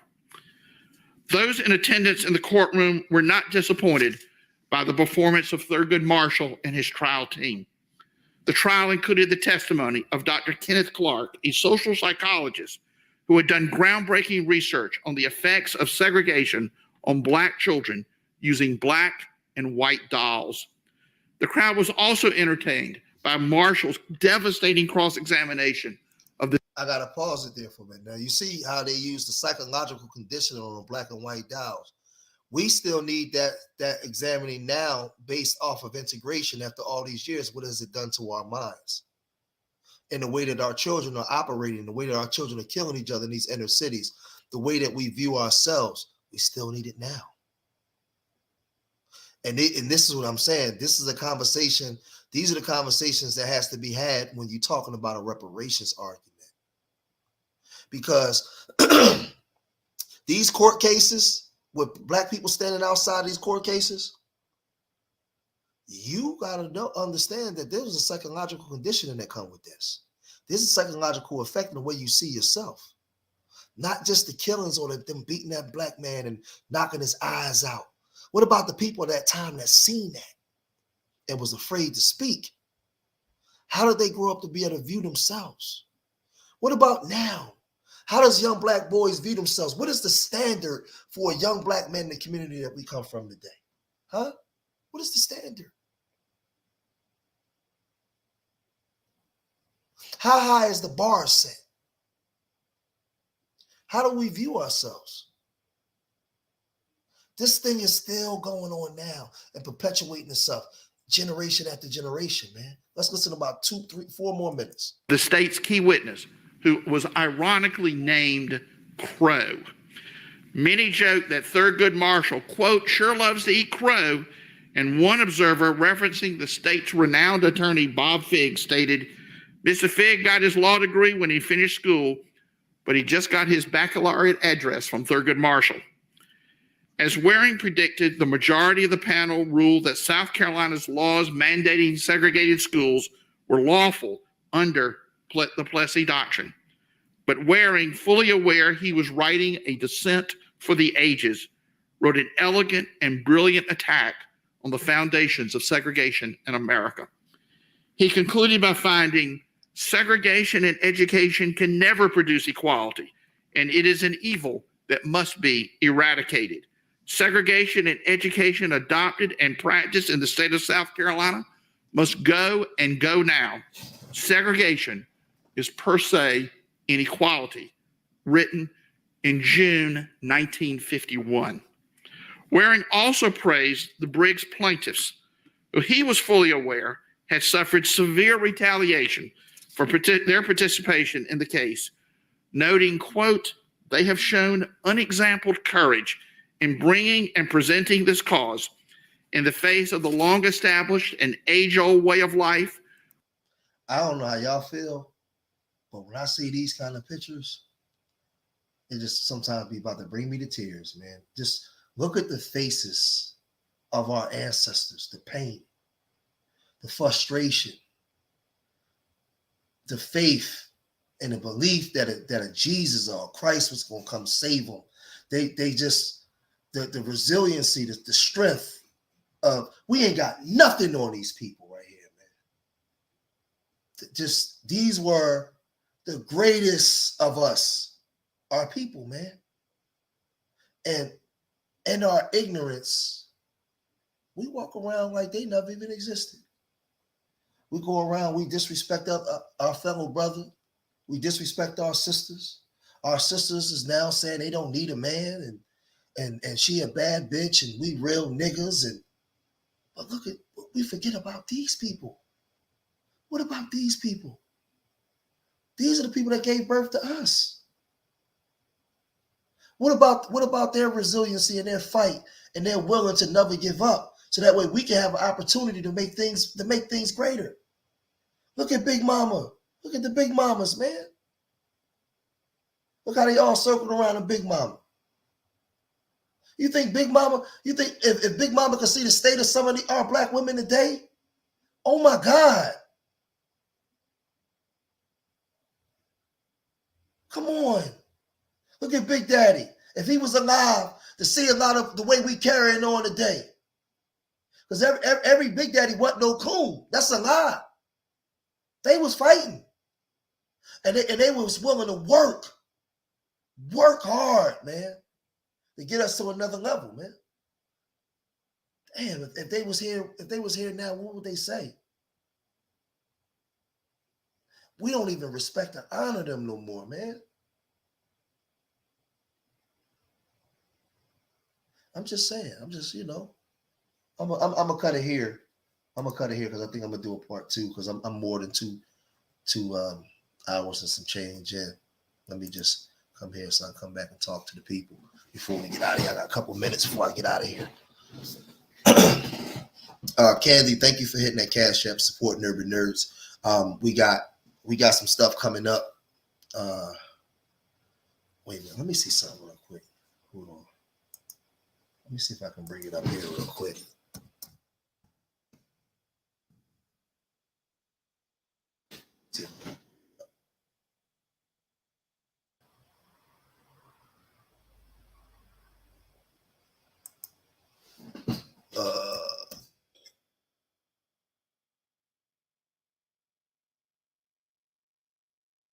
Hold on a second. Let me see if I can get it. Yeah, let me share my screen one more time. I want to show you guys something real fast. And then before we get on.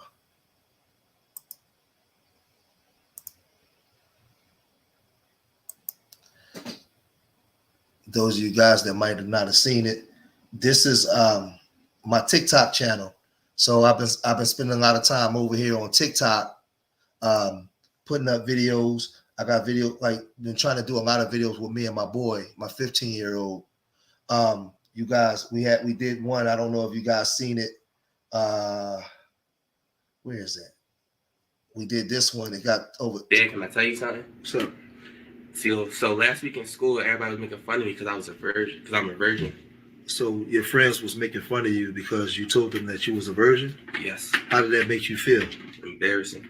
It made you embarrassed. How old are you, son? 15. 15 years old, right? Yeah. Now, on our block, how many children live on the block that we live on with their fathers in the home? Like 2. You know, you don't have to ever be ashamed of being a virgin. What's promoted on TV, on our music and everywhere, they promote a lot of sex and a lot of all kinds of stuff. It's okay to be a virgin, okay? You don't have to rush. I want you to have high standards for yourself. I want you to have a high bar set for yourself. I want you to focus on college, focus on being the best version of yourself. I want you to think with power, and I want you to think with the head above the neck, not the one below the belly button. Right? Mm-hmm. I want you to be the best version of Thomas. I don't want you to have to worry about peer pressure and have to worry about what other people think of you. I want you to wear at 15 years old, being a virgin, as wear it on your chest. Don't be afraid to tell anybody. You see these kids today, they're not afraid to tell people that they're killers. They're not afraid to tell the girls is dressed and naked. They're not afraid to tell anybody that they want to do anything sexually, right? Mm-hmm. So it's okay to be a virgin. It's okay to stand out and be yourself. If you can get past worrying about what people think about you, you have the ability to be anything you want to be in this world. You hear me? Mm-hmm. And you want to be great because you're my son. And then for the parents out there, encourage your children to be who they are. It's okay to be a virgin. The single mother rate in the Black community is out of order. We have to protect our sons and protect our daughters. As for my son, he's peer pressure free because I tell him that he's great and he carries the seed of forever in him, inside of him, and it's sacred. And he's not going to go around and spill that to nobody. The woman that you want to give that seed to is going to be a woman that means something to you. Because you have high standards for yourself. Raise your sons to have higher standards for themselves, have a high bar for themselves. Remember, we love y'all till the next time. Peace. So you guys can, if you go to type in Urban Nerds Worldwide 1, you guys can find us. You can find me and my son on TikTok. We got a bunch of videos over there. We got one in the car where I ain't gonna play this one though. It's teaching my son about manhood and having standards. We did another one. We did this one. I didn't know how to be a father, but he needed me. And I'm just telling a story. I'm just telling a story about me. So we do stuff over there. You guys seen some of the older clips that we had, but you can find us over there on TikTok at Urban Nerds Worldwide 1. So let me can begin to close it out there. But you'll see I'm gonna have a lot of short clips with my sons and my grandsons over there, having conversations, real conversations, and actually showing the family like I do here, because I believe that it's important. We get fed a steady diet of debauchery and just a bunch of crap every day. So I try to show images of family, Black family, because that's my life. I don't live this fake stuff. I live this every day. My children live with me. My wife of 18 years. I live the life that people actually talk about in these spaces. I live it and I show it because I want you to know that it's possible to be done. you can actually do it too. You don't have to be a single mom and a baby mom and a disgruntled black woman and a bad bitch. And you don't have to be a real nigga and on trial for murder or have a bunch of babies. That ain't got to be your story. So what? That's Keisha. So what? That was your mama. What that got to do with you? Huh? So what? So what? You had a baby the first time and you picked a guy that wasn't right. What that got to do with all other black men? So what? You didn't get the woman you wanted. What that got to do with all other black women? Why is that? Why does that have to be your story? What does that got to do with you? The black community is in disarray. What that got to do with you? I grew up in the same black community, been on trial for all kinds of stuff against my people. Went to court, stood in front of that white man, everything. Came out, changed my life, married a black woman for 18 years, 6 grandchildren, 4 children, 6 grandchildren later. So if I'm from that same hood you from, I've been shot down by black women, heartbroken by black women, shot at and stabbed by black men, everything. I'm still standing here strong for my people. You don't see me making videos totally disrespecting black women or black men. So what's your excuse? Go get some therapy and help and get your ass back in line with your people. So remember, I love my people more than they hate themselves. And I pray to the universal creator most high that these words was enough to inspire you. These words are enough to make you look at yourself in the mirror and make change. These words are enough to make you look at your children and know you have to make change. I hope that when you came here for information, and when you leave here greater than what you was before you came. You leave here edified. I hope that you share this information on all the social media mechanisms that we use to get the message across. It's time that we have the conversation. On the job, at the water cooler, at lunch, riding the car with your significant other, walking down the street with your dog. We need to have the conversation. And we need to have the conversation about changing and no longer believing the lie. The white man said that you was a nigger, a porch monkey, a shine, and multiple things. And you was incapable of doing things without his leadership. That's what he said. So my next live stream is going to be about Bethune-Cookman and Ed Reed, because you believe the lie. The white man said that you are incapable of doing things without him. You monkeys are incapable. And you believe the lie, so you perpetuate his talking points on yourself every day. He don't need to call you names no more. He don't need to do things to disparage your image. You do it to yourself. And we're going to talk about that in the next live stream, because a lot of you, the reason why you a single mom or a single dad and you online being disgruntled, because you believe the lie. You believe that you are a nigga.